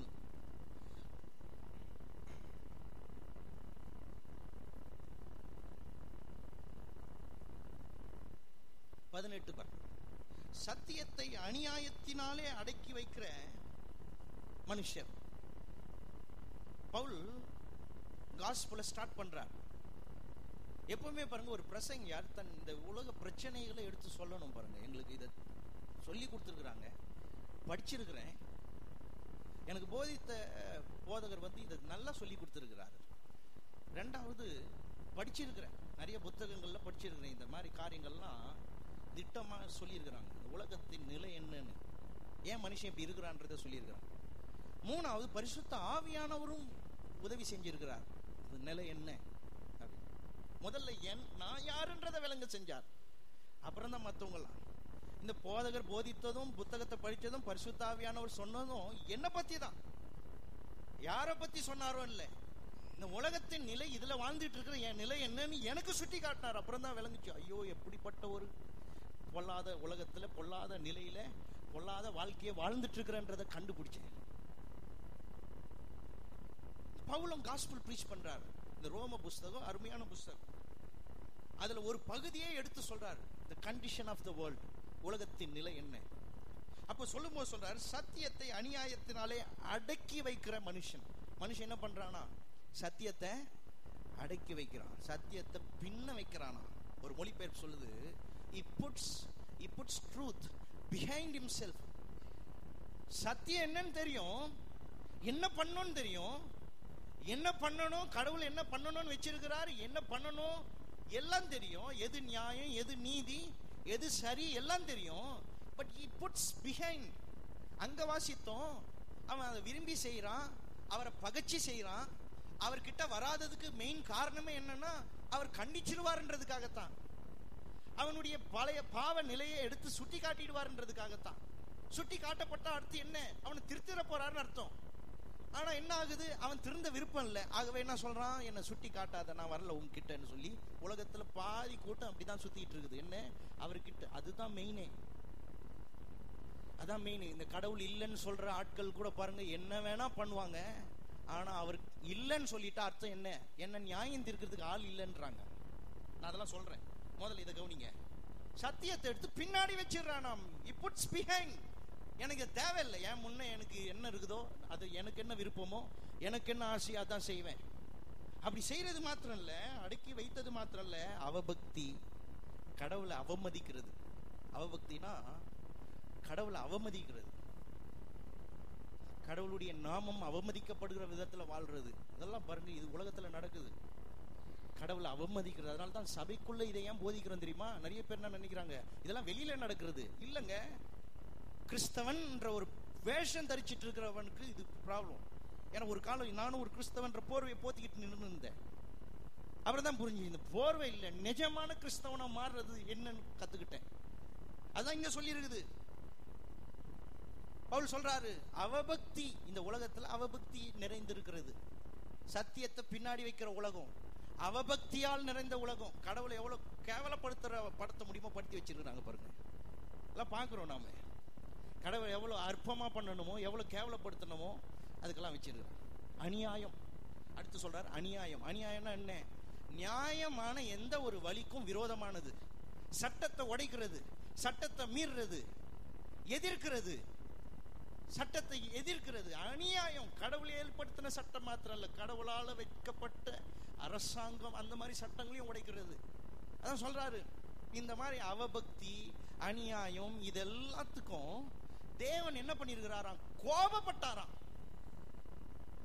இதான் போன வாரம் நான் சொன்னேன், கடவுள் கோபப்படணும், இல்லைன்னா அவர் நல்லவரே கிடையாது. சில பேர் என்ன சொல்லுவாங்க, நல்லவர்னா கோபப்படக்கூடாது. இல்லைங்க, நல்லவரா இருந்து கோபப்படணும். ஏன்னா இந்த தீமை, இந்த பொல்லாத நிலை, இந்த பொல்லாத காரியங்கள் அதுக்கு நம்ம என்ன பண்ணுமோ, அது நம்மள என்ன செய்யுமோ, அது கோபப்பட்டு அதை தூக்கி எரிஞ்சாதான், அதன் மேல தம் கோபத்தை காட்டினாதான் அவர் நம்மளை எவ்வளவு நேசிக்கிறார்ன்றதை காட்ட முடியும். ஏன்னா இந்த பாவம் உள்ள புகுந்துக்கிட்டு அவருடைய கோபத்தை மாத்திரம் தான் நமக்கு கொட்பெற்று தந்துடுக்குது. ஆகவே இந்த பாவத்தில் இருக்கிற இந்த பாவத்தின் மேல அவர் கோபப்படணும். இந்த அவபக்தி மனுஷன் மேல இல்ல, இந்த அவபக்தி மேல, இந்த அநியாயத்தின் மேல, இது மேலெல்லாம் அவர் கோபப்படணும். கடவுள் கோபப்படலன்னு வச்சுங்களேன், இது சரியே இல்லை. கடவுள் நீதி உள்ளவர் கிடையாது, நியாயம் உள்ளவரே கிடையாது. கடவுள் கோபப்படணும். கோபப்படுறதுதான் சரி. அவர் எவ்வளவு நல்லவரோ அவ்வளவும் இந்த அநியாயத்தை பார்த்துட்டு சும்மா இருக்கிறாருன்னு வச்சுக்கோங்க, மனுஷன் கேட்க ஆரம்பிச்சிருவான், அவர் இருக்கிறாரா, அவர் இருந்தா அவருக்கு கண்ணு இருக்குதா, இதெல்லாம் பார்த்துக்கிட்டு சும்மா இருக்கிறாரு. அதனால தான் பாருங்க, சரித்திரத்துல எத்தனையோ விதத்துல, தனிப்பட்ட விதத்திலையும் சரி, இயற்கை பிரகாரமாகவும் சரி, அவர் இந்த அநியாயத்தை தாங்கிக்கிட்டு இருக்கிறவர் கிடையாதுன்றத வெளிப்படுத்திக்கிட்டே இருக்கிறார். இந்த அக்கிரமங்களை, அநியாயங்களை, இந்த மோசங்களெல்லாம் பார்த்துட்டு சும்மா இருக்கிறவர் இல்லை. ஒருவேளை நீங்க தனிப்பட்ட விதத்துல பார்த்துருக்கலாம், நான் பார்த்துருக்கிறேன், பர்சனலா பார்த்துருக்கிறேன், இயற்கை பிரகாரமா பார்த்துருக்கிறேன். கடவுள் சரித்திரத்துல மாத்திரம் இல்ல, கண்ணாரவும் பார்க்க வைக்கிறார். எப்படி இந்த காரியத்தெல்லாம் பார்த்துக்கிட்டு அவர் பொறுத்துக்கிட்டு இருக்கிறவர் கிடையாதுன்றத. பொறுத்துட்டு இருந்தா என்ன ஆகுறது? அதனால ஆதாம் அப்பவே சொன்னார், வெளில போன்ட்டாரு. உன்னால பாரு ஒரு மண் குளமே சீர்குலைஞ்சி போச்சு பாரு. இந்த நிலையில நீ இந்த ஜீவ விருட்சத்தை எடுத்து சாப்பிட்டனா வாழ்நாள் எல்லாம் மனுஷன் சாபத்திலே கிடப்பான். இந்த தோட்டத்துக்குள்ள வராத, வெளியில போன்னு துரத்திட்டார். அங்கேயும் அவர் இரக்கத்துலதான் அந்த கோபத்தை வெளிப்படுத்தினார். ஆதாம் ஏவாளுக்காகவே உண்டாக்கப்பட்ட தோட்டம், ஆனா அந்த தோட்டத்தை விட்டு அனுப்புனார். ஏன்? தப்பி தவறி அந்த ஜீவ விருட்சத்தை இப்ப சாப்பிட்டுட்டான்னு வச்சுங்க, நித்திய காலமா பாவியாகவே சாபத்திலேயே வியாதியிலேயே மனுஷன் கிடப்பான். அதனாலதான் அந்த தோட்டத்துக்கு ஒரு காவலாளியை போட்டு வெளியே துரத்திட்டார். ஆதாமே, ஒரு பக்கம் கோபம் இருந்தாலும் ஒரு பக்கம் நியாயமான கோபம். ஏன்னா மனுக்குலம் இத பாவத்தினால ஒரு நாள் மரிச்சு திரும்பவும் கிறிஸ்துவின் நிமித்தம் உயிரோட எழும்பி திரும்பவும் நித்திய காலமா வாழணும்ன்ற ஒரு உன்னத நோக்கத்துக்காகத்தான் தோட்டத்துல இருந்து துரத்தினார். அது மாத்திரமா எத்தனையோ விஷயத்துல பாக்குறோம். நோவாவின் காலத்துல பேரழிவு, சொல்ல முடியாத அழிவு, மனு வர்க்கமே அழிஞ்சு போச்சு பாருங்க, நோவாவின் குடும்பத்தை தவிர. ஏன் அழிஞ்சிச்சு? சரித்திரத்துல கடவுள் ஒவ்வொரு இடத்துலயும் காட்டிக்கிட்டே வர்றார் அநியாயம். இஸ்ரவேல் ஜனங்களை 400 வருஷம் எகிப்தியன் பார்வோன் அடிமைப்படுத்தி கொடுமைப்படுத்தி என்னென்ன பண்ணுமோ பண்ணியிருந்தான் பாருங்க. ஒரே நாள்ல 400 வருஷம் வச்சிருந்த கையை கர்த்தர் ஒரே நாள்ல, ஒரே ஒரு சம்பவத்தினால அவன் கையை எடுத்துட்டான் பாருங்க. எடுத்தவன் துணிஞ்சு பின்னாடியே வந்தான் பாருங்க. அவனை இன்று காணும் எகிப்தினை இனி ஒருபோது காண்பதில்லைன்னு சொல்லக்கூடிய அளவுக்கு மூழ்கடித்து போட்டார் பாருங்க. அநியாயங்களை பார்த்துக்கிட்டு சும்மா இருக்கிறவர் இல்ல கர்த்தர். அதனாலதான் இயேசு சொன்னார், இன்னைக்கு யாராவது அநியாயத்துல வாழ்ந்துட்டு இருக்கிறீங்களா? என் வாழ்க்கையில அநியாயம் செய்யப்பட்டிருக்கிறது, என் வாழ்க்கையில நிறைய தவறு செய்யப்பட்டிருக்கிறது. எத்தனை பெண் பிள்ளைகள் அது மாதிரி கஷ்டப்படுறாங்க, எத்தனை குடும்பங்கள் கஷ்டப்படுது அநியாயத்தின் நிமித்தம், எத்தனை பேர் தங்கள் வாழ்க்கையில அவஸ்தைப்படுறாங்க, எத்தனை வாலிப பிள்ளைங்க வாழ்க்கையை இழந்து போய் வாழ்ந்துட்டு இருக்குது. அநியாயம், ஆண் வர்க்கம், ஆண் ஆதிக்கம், இதெல்லாம் வந்து உள்ள புகுந்து என்னென்னலாம் பண்ணின்னு இருக்குது பாருங்க. எவ்வளவு சீர்கேடுகள், சீரழிவுகள். இதெல்லாம் பார்த்துட்டு கடவுள் சும்மா இருப்பாரா? அப்ப அந்த பெண்ணுக்கு இழைக்கப்பட்ட அநியாயத்துக்கு நீதி எங்க? தான் கர்த்தர் என்ன பண்றாரு? தம் கோபத்தை வெளிப்படுத்திக்கிட்டே வர்றார். அதனால தான் லூக்காவில் வாசிக்கிறோம் 18 நினைக்கிறேன், இயேசு சொன்னாரு, சீக்கிரத்திலே உனக்கு நியாயம் செய்வார். சீக்கிரத்திலே நியாயம் செய்வார். டிலே கிடையாது, டிலே கிடையாது. உன் வாழ்க்கையில் நடந்த அநியாயத்தெல்லாம் பார்த்துக்கிட்டு சும்மா இருக்கிறவர் இல்லை, சீக்கிரத்திலேயே கடவுள் உனக்கு நியாயம் செய்வார். அதனால தான் எல்லாம் தயவு செய்து உட்கார்ந்து கேளுங்க. அநியாயத்தை பார்த்து சும்மா இருக்கிறவர் இல்லை. மனுஷன் இப்படி போயின்னு இருக்கிறான்னு சொல்லிட்டு அவரும் சரி எக்கடனா கெட்டு போட்டோம் கிடையாது. அவர் தம் கோபத்தை எல்லாம் வெளிப்படுத்தினார். சிலர் என்ன சொல்றாங்க தெரியுமா? அடுத்த வசனம் அதுக்கு தான் பதில். சிலர் என்ன சொல்றாங்க, இப்படி ஒரு கடவுள் இருக்கிறார்னு எங்களுக்கு தெரியாது, இப்படிப்பட்ட ஒரு கடவுள் இருக்கிறார், அநியாயத்தெல்லாம் பார்த்து கோபப்படுவார்னு எங்களுக்கு தெரியாது. இந்தியாவிலேயே சில கிராமங்கள் இருக்குது, இயேசுவை பத்தி தெரியாத கிராமங்கள்லாம் இருக்குது. இந்தியாவிலேயே இருக்குது நிறைய கிராமங்கள், நிறைய ஊர்லாம் நிறைய இருக்குது பாருங்க. சில காட்டுவாசிகள்லாம் போய்லாம் சொல்ல முடியாது, அந்த மாதிரிலாம் இருக்கிறாங்க. அப்படிப்பட்ட இடத்துல எல்லாம் போய் இயேசு யாருன்னே தெரியாது, இயேசுவை பத்தியே தெரியாது. அப்ப அவங்களுக்கு எல்லாம் சாக்கு தானே. ஒன்றும் இல்லைங்க, இன்னைக்கு நிறைய பேர் என்ன சொல்றாங்கன்னா, எனக்கு கடவுளை தெரியாது. முதல்ல ஒரு கூட்டம் இருக்குது கடவுள் இல்லைன்னு. ஏன் கடவுள் இல்லைன்னு சொல்லுது? தான் செய்யற அக்கிரமத்தை கேட்கறதுக்கு ஒருத்தர் இல்லைன்னு. ஏன்னா அவன் பணம் படிச்சவன், அவங்ககிட்ட பணம் இருக்குது, பொருள் இருக்குது. இந்த கடவுள் இல்லைன்னு சொல்றவன் அதிகமா சொல்றவன் யார் தெரியுமா? எல்லாம் இருக்கிறவன் தான் சொல்றான். சங்கீதம், ஒரு சங்கீதத்துல இப்படியாக வாசிக்கிறோம், ஞாபகம் இல்லை, அதை சொல்றதுக்காக வரல. அந்த சங்கீதத்துல இப்படி ஒரு வசனம் இருக்குது, தனக்கு இருக்கிற கர்வத்தினால் தேவன் இல்லை என்று சொல்லுகிறான். தனக்கு இருக்கிறது எல்லா கர்வத்துல சொல்றானா, தனக்கு இருக்கிற எல்லா பெருமையில இருக்கிறதுனால சொல்றானா கடவுள்னு ஒருத்தர் இல்லை. ஏன்னா கடவுள் இருக்கிறாருன்னு அவன் சொல்றான்னா அர்த்தம் என்ன? நான் ஏதாவது தப்பு பண்ணா என்ன கேட்கறதுக்கு ஒருத்தர் இருக்கிறான்னு சொல்றான். ஒரு மனுஷன் தீமைக்கு விலகணும்னா வேதம் சொல்லுது கடவுளுக்கு பயந்தாதான் விலக முடியுமா? அப்போ இந்த கடவுள் இல்லைன்னு சொல்றவங்க அர்த்தம் என்ன? தான் என்ன சொல்றான்? இப்போ பாருங்க, பணத்தை வச்சு என்ன பண்றான்? சட்டத்தையே மாத்திடுவான். ஒரு பெரிய ஆளு தப்பு பண்ணாரு, எல்லாம் ஆதாரபூர்வமா நிரூபிச்சாங்க, நிரூபிச்சவரும் உள்ள கொண்டு போய் வச்சாங்க, வச்சு கொஞ்ச நாள்ல வெளில வந்தாரு, அவ்வளவுதான். என்ன ஆச்சு கேஸ், என்ன ஆச்சு ஏதாச்சுன்னு தெரியாது. என்ன ஆச்சியா? பணத்தை குடிச்சு திருப்பியாச்சு. எல்லாம் அந்த ஒரு கூட்டத்தை சேர்ந்தவங்க தான், கடவுள் இல்லைன்னு சொல்ற கூட்டத்தை சேர்ந்தவங்க தான். என்ன பண்ணாங்க? பணத்தெல்லாம் வச்சு, பொருளெல்லாம் வச்சு, சட்டத்தெல்லாம் திருப்பி எல்லாம் பண்ணிட்டாங்க. இப்போ யாரும் கேட்க முடியாதுல்ல. இப்ப நாம யார் கேட்க முடியும்? அவன் என்ன பண்றான்? பணத்தை வச்சு திருப்புறான். என்ன சொல்றான்? என்ன நீ கேட்க முடியாது, நான் என்ன தப்பு பண்ணாலும் நான் அதுல இருந்து வெளில வருவேன் அப்படின்றான். கேட்டா கடவுளும் இல்லைன்றான். ஏதாவது என்ன சொல்றான்? நீயும் கேட்க முடியாது, அப்ப நம்ம கேட்க முடியாது. சட்டங்கள் இருக்குது, அதிகாரங்கள் இருக்குது, அதுக்கும் நான் திருப்பிடுவேன்னு திருப்பிடுறான். அப்ப என்னன்னா கடவுளும் இல்லைன்றான். அப்ப இவன் எதையும் செய்ய துணிவான். எதையும் செய்ய துணிஞ்சிட்டு என்ன கொண்டு போய் நிறுத்துவான்? எனக்கு இதெல்லாம் தெரியாது, இப்படி ஒரு கடவுள் இருக்கிறார், கோபப்படுவார், எனக்கு தெரியாதுன்னு வந்து கடவுளுக்கு முன்னாடி நின்று சாக்கு சொல்லுவான். அதனாலதான் பாருங்க, தனக்கு ஏற்ற தெய்வங்களை உண்டாக்கிட்டான். தனக்கு ஏற்ற தெய்வம்னா கொலை செய்யறதுக்கு ஒத்து போற தெய்வங்கள், திருடுறதுக்கு ஒத்து போற தெய்வங்கள், விபச்சாரத்துக்கு ஒத்து போற தெய்வங்கள், பெண்களை இழிவுபடுத்துகிறதுக்கு ஒத்து போற தெய்வங்கள் இருக்குது. தெய்வங்கள்லாம் இருக்குது. இதெல்லாம் கற்பனை பண்ணி வச்சிருக்கான், தனக்குன்னு செட் பண்ணி வச்சுக்கிட்டான். இந்த மாதிரி தெய்வங்கள், இந்த மாதிரி தெய்வங்கள். ஏன்னா தான் செய்யற தீமைக்கெல்லாம் ஒத்து போறதுக்கு. அதனாலதான் இயேசு வந்து வெளிச்சம் போட்டு காட்டினார், நான் ஒத்து போறவர் இல்லை, நான் ஒத்து போறவர் இல்லை. வானத்தையும் பூமியை உண்டாக்கினவர் இந்த உலகத்துல வந்து தேவன் யாருன்றதை வெளிப்படுத்தினார். நீ நினைக்கிற மாதிரி எல்லாத்தோடு ஒத்து போற தேவன் நான் இல்லை, பாவத்தை ஒத்து போற தேவன் இல்லைன்றதை காட்டினார். அதனாலதான் கிறிஸ்துமஸ் செய்தி இதுதான். மாட்டு தொழுவத்துல பிறந்தார், ஏலக்குடியில பிறந்தார், இதையே சொல்லிக்கின்னு ஆறாரோ பாடுகிறாங்க. இயேசு அதுக்காக வந்தாரு. He came to reveal, வெளிப்படுத்தும்படி வந்தார். உண்மையிலே ஒரு தேவன் இருக்கிறார்ன்றதை வெளிப்படுத்த வந்தார். அவர் எவ்வளவு நல்லவர்ன்றதை வெளிப்படுத்த வந்தார். அவர் எவ்வளவு பரிசுத்தம் உள்ளவர், அவர் எவ்வளவு நியாயமும் நீதியும் உள்ளவர், அவர் எவ்வளவு கிருபை உள்ளவர்ன்றதை வெளிப்படுத்த வந்தார். அதெல்லாம் பாருங்க, இந்த உலகத்துல இந்த மாதிரி போயின்னு இருக்குது. எங்களுக்கு தெரியாதுன்றாங்க.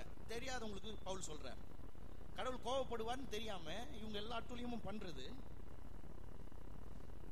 தெரியாம பண்றோம், தெரியாம பண்ணிட்டோன்றாங்களாம். அதுக்கு தான் பவுல் சொல்றார். 1:20 பாருங்க, 1:19 பாருங்க. தேவனை குறித்து எடுத்துக்கொண்டு வாசிங்க. ஏன்னா இதை நீங்க எல்லாம் வாசித்தா தான் புரியும். ஏன்னா நீங்களும் நாளைக்கு சாக்கு சொல்ல முடியாதுல்ல. இதெல்லாம் இந்த சபையில சொல்லியே தரலையா? சொல்லி தந்து தான் நான் இப்படி வாழ்ந்திருக்கவே மாட்டேயா. ஏன்னா நாளைக்கு வந்து நம்ம ஆளுங்க இருக்கிறாங்க பாருங்க, எல்லாத்துக்கும் சாக்கு, எது கேட்டாலும் சாக்கு சொல்லுவாங்க. அதான் சொல்றாரு, தேவனை குறித்து அறியப்படுவது அவர்களுக்குள்ளே வெளிப்பட்டது. என்ன பண்ணிருக்காராம்? கடவுளை அறியறது மனுஷன் காடு மலை தாண்டிலாம், கடல்லாம் தாண்டி போயெல்லாம் அறிய தேவையில்ல. ஆனா நான் கடல் போய் அறிஞ்சது, கடல் தாண்டி போய் தான் கண்டுபிடிச்சேன், ஊரை தாண்டி போய் தான் கண்டுபிடிச்சேன். பல்லாவரம்ன்ற ஒரு ஊரை தாண்டி போன பிறகுதான் புரிஞ்சுக்கிட்டேன் கடவுள் எவ்வளவு. அது வரைக்கும் இந்த பல்லாவரத்தில் இருக்கும்போது புரியல. கடல் தாண்டி போன பிறகு 13 மணி நேரம் டிராவல் பண்ணி போன பிறகுதான் புரிஞ்சு. கடல் தாண்டி வந்து ஒரு மனுஷன் சொல்லி கொடுத்தார் கடவுள் யாருன்றது. ஆனா கடவுளை மனுஷன் போய் தாண்டிலாம் போய் புரிஞ்சுக்க தேவையில்ல. தேவன் என்ன பண்ணிட்டாராம்? அவர்களுக்குள்ளவே வெளிப்படுத்திட்டார். ஒன்றும் இல்லைங்க, கையை வெட்டிருங்களேன், வெட்ட உடனே அது ரியாக்ட் பண்ணுதா? ரியாக்ட் பண்ணுதா? உயிரே போகுதே, ரியாக்ட் பண்ணுதா? அது தன்னுடைய ரியாக்ஷனை வெளிப்படுத்துதே. கடவுள் எல்லாத்தையும் அப்படிதான் வச்சிருக்கிறார். இதுக்கு ஆப்போசிட்டா போனா அது ரியாக்ட் பண்ணும், இதுக்கு ஆப்போசிட்டா போனா, இதுக்கு எதிர்மறையா போனா, இதுக்கு இந்த சரீரத்துக்கு விரோதமா போனா இது ரியாக்ட் பண்ணும். இதை உண்டாக்கினவரும் அப்படிதான். ஏழைகளை ஒடுக்கணும், அநியாயம் செஞ்சுட்டு இருந்தா சகைவை பார்த்துட்டு, சகைவே உன் வீட்டில் தங்க போறேன், நீ இன்னைக்கு எனக்கு பிரியாணி போடுவேன்லாம் கேட்க வரல, நீ என்ன பண்ணின்னு இருக்கிற பாருன்னு சொல்ல வந்தார். ஹலோ, சகை வீட்டில் விருந்துக்கு வந்தார் நினைச்சிடாதீங்க எல்லாரும். சகை வீட்டுக்கு விருந்துக்கு போறதுக்குன்னா இயேசுக்குன்னா விருந்துக்கு இடம் இல்லையா? சகை இன்னும் நல்லா சமைச்சு போடுவான். உன் அநியாய காசுல சாப்பிட வரல, நீ அநியாயமா சாப்பிட்டு நிற்கிறன்றதை உனக்கு காட்ட வந்தவா. கடவுள் பார்த்துக்கிட்டு சும்மா இருக்கிறவர் இல்ல, சகைவை பார்த்து ஊரே பகைச்சுன்னு இருக்குது. கர்த்தர் வந்து சொன்னாரு, ஊர் பகைக்குது, என்ன கடவுள் என்ன எதுவும் கண்டுக்க மாட்டான்னு நினைச்சியா? உன்னை சந்திக்கிறதுக்காகவே இந்த உலகத்துக்கு வந்தேன். அதுவும் நீ மரத்துல இருக்கிற யார் பாக்குறாங்களோ இல்லையோ, உன்னை நான் பார்த்தேன் வா, உன் பேர் எனக்கு தெரியும் வா, நீ என்ன பண்றன்னு தெரியும் வா. நிறைய பேர் அப்படிதான் நினைச்சுக்கிறாங்க. ஆண்டவர் சகைவை சந்தித்தார், அவன் மாறினான். சகைவை முதல்ல கூட்டு வந்து வெளிச்சம் போட்டு காட்டினார். பார், உன் ஸ்கேனை பார், உன் எக்ஸ்ரே ரிப்போர்ட்டை பார், எப்படி இருக்கிற பார், எந்த அவல நிலையில இருக்கிற பார். அதனாலதான் இயேசுவை சந்திக்கும் போது என் அவல நிலை எனக்கு தெரியப்படுகிறது, நான் யாருன்னு எனக்கு தெரியுது. அப்படி சந்திச்சிருக்கிறீங்களா இயேசுவே? அப்படி சந்திக்காதவங்க இன்னைக்கு இயேசுவை எப்படி சந்திங்க. இயேசுவே, உன் முன்னே நான் வந்து நிற்கிறேன், நான் எந்த நிலைமையில வந்திருக்கேன், நம்ம வேஷம் போட வரல ஆண்டவரே, நான் இருக்கிற வண்ணமாகவே வந்திருக்கிறேன். என் நிலை என்னன்னு எனக்கு புரிய வையும், இந்த நிலையிலிருந்து என்ன ரட்சியும். அவர் ரட்சகர், ரட்சிக்கிறதுக்காகவே வந்தேன் என்று சொன்னார். அவர் ரட்சிப்பார். என்ன சொல்றாங்க? கடவுளை எனக்கு தெரியாது, அதான் சொன்னார், உன்னை உண்டாக்கி இருக்கிறனே, உன் ரத்தத்தை வெட்டி, உன் கையை வெட்டி பாரு புரியும். ரியாக்ட் பண்ணுதே, அது மாதிரிதான் நான். அநியாயம் நன்னு இருக்கிறது பார்த்துட்டு சும்மா இருக்கிற ஆள் கிடையாது. ஒரு தேவன் ஒருவர் இருக்கிறார். இன்னொன்னு என்ன சொல்றாரு பாருங்க, அப்படியே தொடர்ந்து வாசிக்கல. 19:1-19. தேவனை குறித்து அறியப்படுவது அவர்களுக்குள்ளே வெளிப்படுத்தப்பட்டிருக்கிறது, தேவனே அதை அவர்களுக்கு வெளிப்படுத்திருக்கிறார். இங்கேயும் இதுவும் ரொம்ப முக்கியம். என்ன? ஆண்டவரே வெளிப்படுத்திருக்கிறாராம், யாருடைய உதவியும் தேவையில்லை. எங்க அப்பா அம்மா எனக்கு சொல்லி தரல, எங்க பாஸ்டர் எனக்கு சொல்லி தரல, ஒன்றும் இல்லைங்க. இந்த வாரம் ஏன் லேட்டு? குழந்தை காலையில் எழுந்ததுல இருந்து அழுது நின்றுச்சு, அதான் லேட்டு. சரி, இந்த வாரம் ஏன் லேட்டு? தண்ணி வரலங்க. சரி, இந்த வாரம் ஏன் லேட்டு? அவர் இன்னைக்கு காலையில நான் இப்பதான் வந்திருக்கிறேன், எனக்கு சமைச்சு போடுனாரு இந்த வாரம். சரி, இந்த வாரம் ஏன் லேட்டு? இந்த வாரம் வயிறு வலிங்க. இந்த வாரம் ஏன் லேட்டு? இந்த வாரம் ஒத்த தலைவலி, ஓரமா ஒரே தலைவலி. இந்த வாரம் ஏன் லேட்டு? இந்த வாரம் வெளில வந்த கால் தடிக்கும். சாக்காவே சொல்லின்னு இருக்கிறது. ஒண்ணு இல்லைங்க, கடவுளை அறியாத ஒரு மனுஷன், கடவுளே தெரியாதுன்றவன் என்ன சொல்றான்னா, எனக்கு யாருமே சொல்லல. அதான் கர்த்தர் சொல்றாரு, உனக்கு யாரும் சொல்ல தேவையில்லை, நானே உனக்கு வெளிப்படுத்துறேன், உனக்கு நானே வெளிப்படுத்துறேன்பா. அதனாலதான் இப்ப சரி பாருங்க, எனக்கு எங்க அப்பா அம்மா இருக்கிறாங்க சொல்லி தரதுக்கு. அப்பா அம்மாவே இல்லாதவங்களுக்கு யார் சொல்லி தரப்போறா? அனாதையா இருக்கிறவங்களுக்கு யார் சொல்லி தர போறா? திக்கற்றவங்களுக்கு யார் சொல்லி தர போறா? கைவிடப்பட்டவங்களுக்கு யார் சொல்லி தர போறா? அப்பா அம்மாவே இல்லாத, பிறந்ததுல இருந்தே யாருன்னே தெரியாத ஒரு பிள்ளைக்கு யார் சொல்லி தர போறா? தனிமையில் இருக்கிற மனுஷனுக்கு யார் சொல்லி தர போறா? ஏன்னா நாளைக்கு அவன் வந்து தப்பிச்சுக்குவானே. அவன் வந்து என்ன சொல்லுவான்? இதனால தான் எனக்கு யாரும் வந்து சொல்ல தரலையா. உங்களுக்காவது கிறிஸ்தவ குடும்ப சபையில வார வாரம் ஒருத்தர் வந்து பைபிளை திறந்து போதிக்கிறாரு, எங்களுக்கு யார் சொல்லி கொடுத்தா? அதைத்தான் வேதம் சொல்லுது. இதெல்லாம் பைபிளை திறந்து பிரசங்கம் பண்ண தேவையில்ல, கர்த்தரே வெளிப்படுத்துறார், அவரே வெளிப்படுத்துறார். அதனாலதான் பாருங்க, we have no escape. Escape ஆக முடியாது பாருங்க. இந்த காலை வேளை இங்க வந்து உட்கார்ந்துட்டு இதெல்லாம் கேட்காம போறீங்கன்னா பாருங்க, நீங்க பெரிய தவறு செஞ்சிட்டீங்க, பெரிய தவறு செஞ்சிட்டீங்க. இங்க காலை வேலை வந்து இங்க வந்து உட்கார்ந்து கொஞ்சம் கூட கவனிக்காம போயிட்டீங்கன்னா பெரிய தவறு செஞ்சிட்டீங்க. நீங்க என்ன எஸ்கேப் ஆகலாம்னு நினைக்கிறீங்க? நான் கேட்கலன்னா கிடையாது, கிடையாது. இதை நீங்க கேட்கலன்னா கூட கடவுள் ஒருத்தர் இருக்கிறார். அவர் பொல்லாத வாழ்க்கையை பார்த்துட்டு சும்மா இருக்கிறவர் இல்ல, அதன் மேல அவர் கோபப்படுகிறார், கோபத்தை வெளிப்படுத்துவார். ஐயோ எனக்கு தெரியாது, இதெல்லாம் சொல்லி தரல. அப்படி சொல்லி தரலன்னா அவரே உனக்கு இதெல்லாம் வெளிப்படுத்துறார். இப்படி எல்லாம் சொல்லிட்டு 20வது வசனம் பாருங்க. எப்படி என்றால், இப்ப வாசிக்கணும் நீங்க என் கூட. எப்படி என்றால், காணப்படாதவைகளாகிய அவருடைய நித்திய வல்லமை, தேவத்துவம் என்பவைகள் என்ன? அவர் வல்லமை, அவருடைய தெய்வத்துவம், அவர் யாருன்றதெல்லாம் உலகம் உண்டாக்கப்பட்டிருக்கிறவைகளினாலே, உலகம் உண்டானது முதற்கொண்டு, from the creation of everything, முதல் சிருஷ்டிப்பில் இருந்தே கர்த்தர் எல்லாத்தையும் வெளிப்படுத்திட்டு இருக்கிறார், இன்னும் வெளிப்படுத்திட்டு இருக்கிறார். வானங்கள் அறிவிக்குது, ஆகாய விரிவு அறிவிக்குது, மரச்செடி கொடிகள் அறிவிக்கிறது, அவருடைய ஆனந்த வல்லமைகள் அறிவிக்குது, எல்லாம் அறிவிக்குது. கடவுளுடைய கோபம்னு ஒண்ணு இருக்குது, ஒண்ணும் இல்லைங்க, உள்ள இருக்குதே. மற்ற இதெல்லாம் கட்டு போடுறாங்க, ஆபரேஷன் பண்ணி சரி பண்றாங்க. மூச்சு மாத்திரம் அவங்க ஒன்றும் பண்ண முடியாது.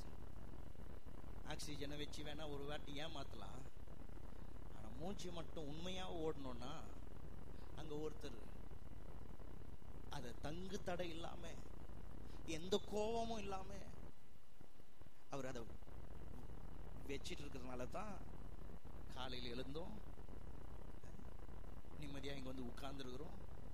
ஒன்றும் இல்லை, கொஞ்சம் ஆஃப் பண்ணிட்டாருன்னா எந்த டாக்டர் கிட்ட போவீங்க? முன்னெல்லாம் கேட் போட்டுருவாங்க பாருங்க, பெரிய தொந்தரவா இருக்கும். பல்லாவர கேட்டு போட்டாங்கன்னா, இப்பதான் பெரிய பாலங்கள்லாம் போட்டு நம்ம போறதுக்கு வசதி பண்ணி கொடுத்துட்டாங்க. எடுத்துன்னு போவாங்க, கார்டன் உட்ராஃப் வரையும் வந்து நிற்கும். அந்த கார்டன் உட்ராஃப் அந்த நடு வரையும் வந்து நிற்கும் பாருங்க டிராஃபிக். பாடி எடுத்துட்டு போறதுக்குள்ளே போயிடும், ரிட்டர்ன் எடுத்துன்னு வந்துருவாங்க. கொண்டு போனா வெட்டிக்கிட்டு இருப்பாங்க, ஒன்றும் பண்ண முடியாது. ஆனா வேதம் என்ன தெரியுமா சொல்லுது? நாம் நிர்மூலமாக இருப்பது அவருடைய கிருபை. உங்களுக்கு தெரியுமா, இன்னைக்கு உயிரோடு இருக்கிறேன்னா அது காரணம் என்ன தெரியுமா? காலையில எழுந்து நான் உயிரோடு இருக்கணும் நினைக்கிறதுக்கு முன்னாடியே அவர் நினைச்சிட்டார். இன்னைக்கு நான் உயிரோடு இருக்கணும். He gave me breath to breathe.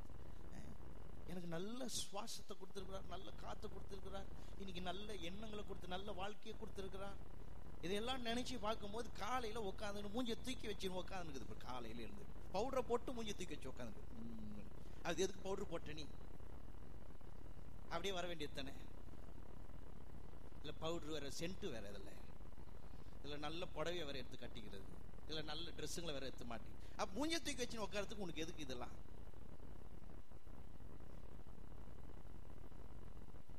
சில பேர் நினைக்கிறாங்க, எப்படி இவருக்கு தெரியும்? சில பேர் சிரிக்கிறாங்க, இது எப்படி இவருக்கு தெரியும்? நடக்கிறது தானே வழக்கமா. பாருங்க, கடவுள் நமக்கு எவ்வளவு நல்லவரா இருக்கிறார். இதெல்லாம் நினைக்கும் போது அவரை பாடுறதுக்கு நீங்க கிளம்பி வரணும் பாருங்க, அவரை புகழ்றதுக்கு கிளம்பி வரணும் பாருங்க, அவரை துதிக்கிறதுக்கு கிளம்பி வரணும் பாருங்க. இதெல்லாம் வந்து சொல்லி செய்யறது இல்லைங்க, இதெல்லாம் உள்ளத்துல பொங்கி இருக்குது. என் உள்ளம் கர்த்தரை பாடுகிற கவியால் பொங்கி இருக்கிறது. அதுக்குதான் வரும். இங்க வாசிங்க, தப்பிக்க என்ன சொல்றாரு? எல்லாம் உலகம் உண்டான முதற்கொண்டு காட்டிட்டு இருக்குது கடவுள் யாரு. கடைசி பகுதி 20ஆம் அதிகாரம் 1ஆம் அதிகாரம் 20வது வசனம் கடைசி பகுதி. உண்டாக்கப்பட்டு இருக்கிறவைகளினாலே உலகம் உண்டானது முதற்கொண்டு, எடுத்து வாசிங்க எல்லாரும் சேர்ந்து. உலகம் உண்டானது முதற்கொண்டு தெளிவாய், எந்த குழப்பமும் இல்லை, தெளிவா காணப்படும்.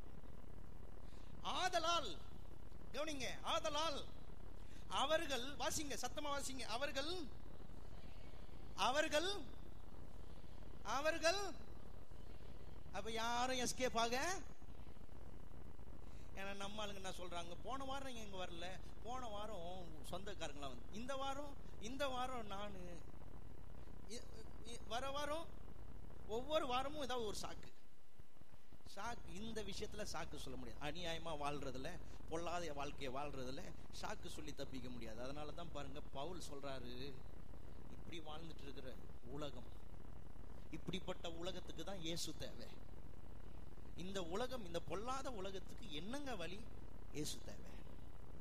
இந்த கோபத்தை, தேவ கோபத்தை பெற்றுக்கொள்றதுக்கு காத்துட்டு இருக்கிற இந்த உலகத்துக்கு யார் தேவைன்னா, ஆண்டவரும் இரட்சகருமாய் இருக்கிற இயேசு தேவை. அவர் வந்தாருன்னா அதான் பாருங்க. இன்னைக்கு இயேசுவை உங்கள் வாழ்க்கையில் ஏற்றுக்கொள்ளுங்க. இந்த காலவேளையில உங்களுக்கு ஒரு அழைப்பு கொடுக்கிறேன். காலவேளையில இது நீங்க கிறிஸ்தவர்கள்ன்ற ஒரு நிலையில இருந்திருக்கலாம்.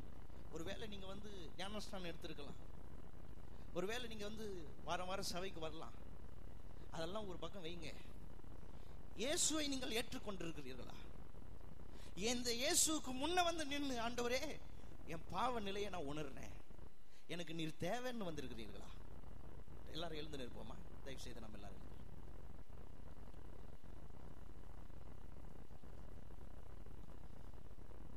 யாரும் யாரோட பேச வேணாம், யாரும் யாரோட டிஸ்ட்ராக்ட் ஆக வேணாம்.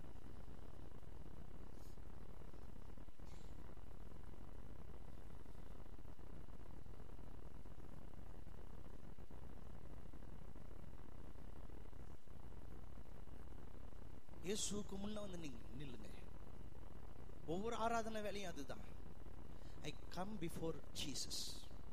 இந்த கட்டிடம் அதுக்கு தான் கூரை எடுத்துட்டு இதை போட்டுருவோம், எல்லாம் எனக்கு அனுகூலமா இருக்கிறதுக்காக.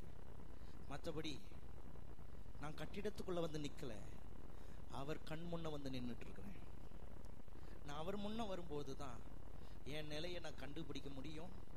கண்டுபிடிக்கிறது மாத்திரம் இல்ல, அந்த ஒளி என் இடத்துல வரும்பொழுது இருள் அங்கே தங்குறதுக்கு இடமே இல்லை. பொல்லாத வாழ்க்கை என் வாழ்க்கையில தொடர இடம் இல்லை. பாவ வாழ்க்கை என் வாழ்க்கையில தொடர இடம் இல்லை. யாராவது இந்த கால வேளையில நான் இந்த இயேசுவை ஏற்றுக்கொள்றேன், காலையில கூட நான் அனௌன்ஸ் பண்ணேன், நிறைய பேர் இயேசுவை ஏற்றுக்கொண்டாங்க. நான் கூட ரொம்ப காலமா ஒவ்வொரு இடத்துலையும் போய் இயேசுவை ஏற்றுக்கொள்றதுக்கு கையை உயர்த்தி இருக்கிறேன். ஏன்னா எனக்கு ஒரு நிச்சயம் இல்லை. ஏன்னா நான் அந்த மட்டும்தான் கேட்டேன், வேற எதையும் கேட்கல. ஆனா இன்னைக்கு உங்களுக்கு முழுமை சொல்லப்பட்டிருக்கிறது. இந்த இயேசுக்கு முன்ன வந்து நில்லுங்க. இந்த இயேசு உங்களுடைய குறைய மாத்திரம் இல்ல, அந்த குறையை நிறைவாக்குறதையும் அவர் தான் செய்ய போறார். ரெண்டுத்தையும் அவர் தான் செய்ய முடியும். பாவத்தையும் சொல்ல முடியும், பரிகாரத்தையும் அவர் தான் தர முடியும். அவராலே அல்லாமல் வேறொரு வழி இல்லை. அவர்தான் ஜீவன், அவரே வழியும் சத்தியமும் ஜீவனுமாய் இருக்கிறார். ஆகவே இந்த கால வேளையில உங்களுக்கு அழைப்பு கொடுக்கிற பாருங்க. எல்லாரும் கண்களை மூடிக்குவோம், யாரும் யாரையும் பார்க்க வேணாம். யாராவது இன்றைக்கு எனக்கு இந்த இயேசு வேணும், அவர் என்னை யாருன்றதை எனக்கு வெளிப்படுத்தி இருக்கிறார். அதனால்தான் பாருங்க, அற்புதமான தேவன் எல்லாருக்கும் முன்ன வெளிப்படையா பேசுறவர் இல்ல, வெட்ட வெளிச்சமாக்குறார். ஆனா யாருக்கும் தெரியாது என்ன நடக்குதுன்னு. என்ன நடக்குதுன்னு யாருக்கும் தெரியாது, ஆனா உள்ள நடக்குது. எனக்கு இந்த இயேசு வேணும், இந்த இயேசுக்காக என் வாழ்க்கையை நான் தரேன். இந்த இயேசு தான் இனி என் மையம். ஏன்னா இவர் எனக்குள்ள இருக்கும்போது என் வாழ்க்கை பிரகாசமா இருக்கும், இன்னும் இன்னும் பிரகாசமாயிட்டே தான் இருக்கும், மங்கவே மங்காது, இனி அணையாது. ஏன்னா இந்த இயேசு தான் எனக்கு மெய்யான ஒளி. இந்த பொல்லாத உலகத்துல அவர் மாத்திரம்தான் என்னை ரட்சிக்க முடியும் அப்படின்னு யாராவது இங்க இயேசுவை ஏற்றுக்கொள்ள விருப்பம் தெரிவிக்கிறீங்களா? உங்க கரத்தை மட்டும் உயர்த்தி காட்டுங்க, உங்களுக்காக நான் ஜெபிக்க போறேன். Because he can save you no matter who you are, what you are. நீங்கள் என்னவா இருந்தாலும், எப்பேற்பட்ட நிலைமையில வந்திருந்தாலும் அவரால் உங்களை ரட்சிக்க முடியும். கரத்தை நல்லா தூக்கி காட்டுங்க, உங்களுக்காக நான் ஜெபிக்க போறேன். I'm going to pray for you. கர்த்தர் உங்களை இன்னைக்கு பாருங்க, உங்க வாழ்க்கையில ஒரு பெரிய மாற்றங்களை கொடுக்க போறாரு பாருங்க. இதுவரை இல்லாத ஒரு மாற்றத்தை நீங்க வாழ்க்கையில பார்க்க போறீங்க. உங்களுக்காக நான் நன்றி சொல்றேன். உங்க கரத்தை உயர்த்தினதுக்காக நன்றி. உங்களுக்காக நான் ஜெபிக்க போறேன். அதன் பிறகு மற்ற எல்லாருக்காகவும் நான் ஜெபிப்பேன். எல்லாரும் கண்களையும் மூடுங்க. கர்த்தரை மாத்திரம் நோக்கி பாருங்க. நல்ல தெய்வமே, இந்த அற்புதமான இந்த காலை வேளையிலே உமக்கு முன்பாக கரத்தை நீட்டி இருக்கிறவர்களை ஆண்டவரே, ஒளி இந்த உலகத்திலே வந்தபோது இருள் அங்கே தங்க இடமில்லையே. இன்றைக்கு இயேசுவே மெய்யான ஒளி. அந்த ஒளி இவர்கள் வாழ்விலே வர வேண்டும் என்று இவர்கள் விரும்புகிறார்கள் கர்த்தாவே. இவ்வளவு காலம் அவர்கள் வாழ்ந்த வாழ்க்கைக்கு வித்தியாசத்தை ஏற்படுத்தக்கூடியவர் நீர்.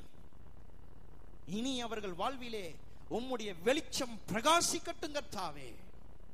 உமக்கு நேராய் நீட்டின கரத்தை நீர் அப்படியே பிடித்துக் கொள்ளும். நான் உன்னை விட்டு விலகுவதில்லை, உன்னை கைவிடுவதில்லை என்று சொன்னவரே, இன்று முதல் இவர்கள் கரத்தை நீர் பிடித்திருக்கிறபடியால் ஸ்தோத்திரம். வெளிச்சம் மாத்திரமே இவர்கள் உள்ளத்திலே வாழ்விலே பிரகாசிக்கட்டும் கர்த்தாவே. இருள்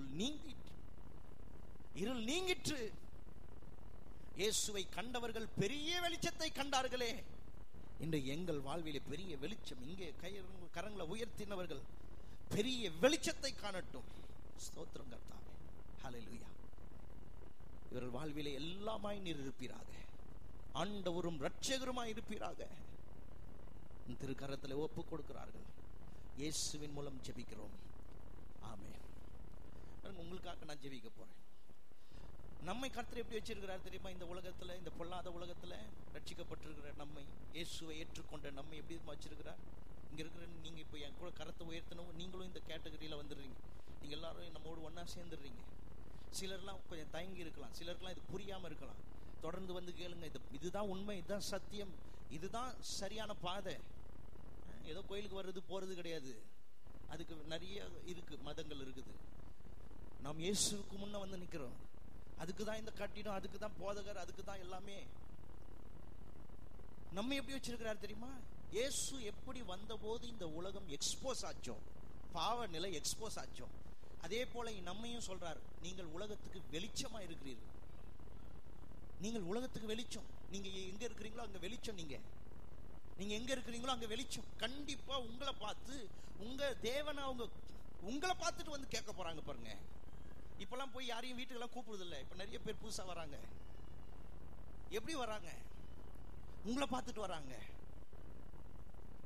இருளோடு ஒத்து போறதுக்காக தேவன் நம்ம வைக்கல, பாவத்தோடு ஒத்து போறதுக்காக வைக்கல. ஒருவேளை போயிருக்கலாம், நீங்க இந்த காலை வேலை வரதுக்கு முன்னாடி போயிருக்கலாம். பாவத்தோட, உலகத்தோட, உலக நட்போட ஒத்து போயிருக்கலாம். அவங்கள பிரியப்படுத்தணும்னு இதெல்லாம் போய் நீங்க செஞ்சிருக்கலாம். ஆனா கடவுள் உங்களை அதுக்காக வைக்கலங்க, அதுக்காக வைக்கல. என் கூட சேர்ந்து சொல்லுங்க, நான் உலகத்துக்கு வெளிச்சமா இருக்கிறேன். சத்தமா சொல்லுங்க. ஏன்னா பயந்துகினே சொல்றது, நான் அப்படி இருக்க முடியுமா, நான் அப்படி இருக்க முடியுமா? இதை தான் சொல்றேன். உங்க பலத்துல இதை செய்ய போறதில்லை, உங்க பலத்துல இப்படி வாழ முடியாது. அதனால்தான் பவுல் சொல்றார், ரகசியத்தை சொல்றார், என்னை பலப்படுத்துகிற கிறிஸ்துவினாலே எல்லாவற்றையும் செய்ய எனக்கு பலன் உண்டு. நாட் பை மை ஸ்ட்ரெங்க், என்னுடைய பலத்தினாலே அல்ல, என்னுடைய பராக்கிரமத்தினால அல்ல, உம்முடைய ஆவியினாலே ஆக போகிறது கர்த்தாவே. ஆகவே பாருங்க, நீங்க உலகத்துக்கு வெளிச்சம்.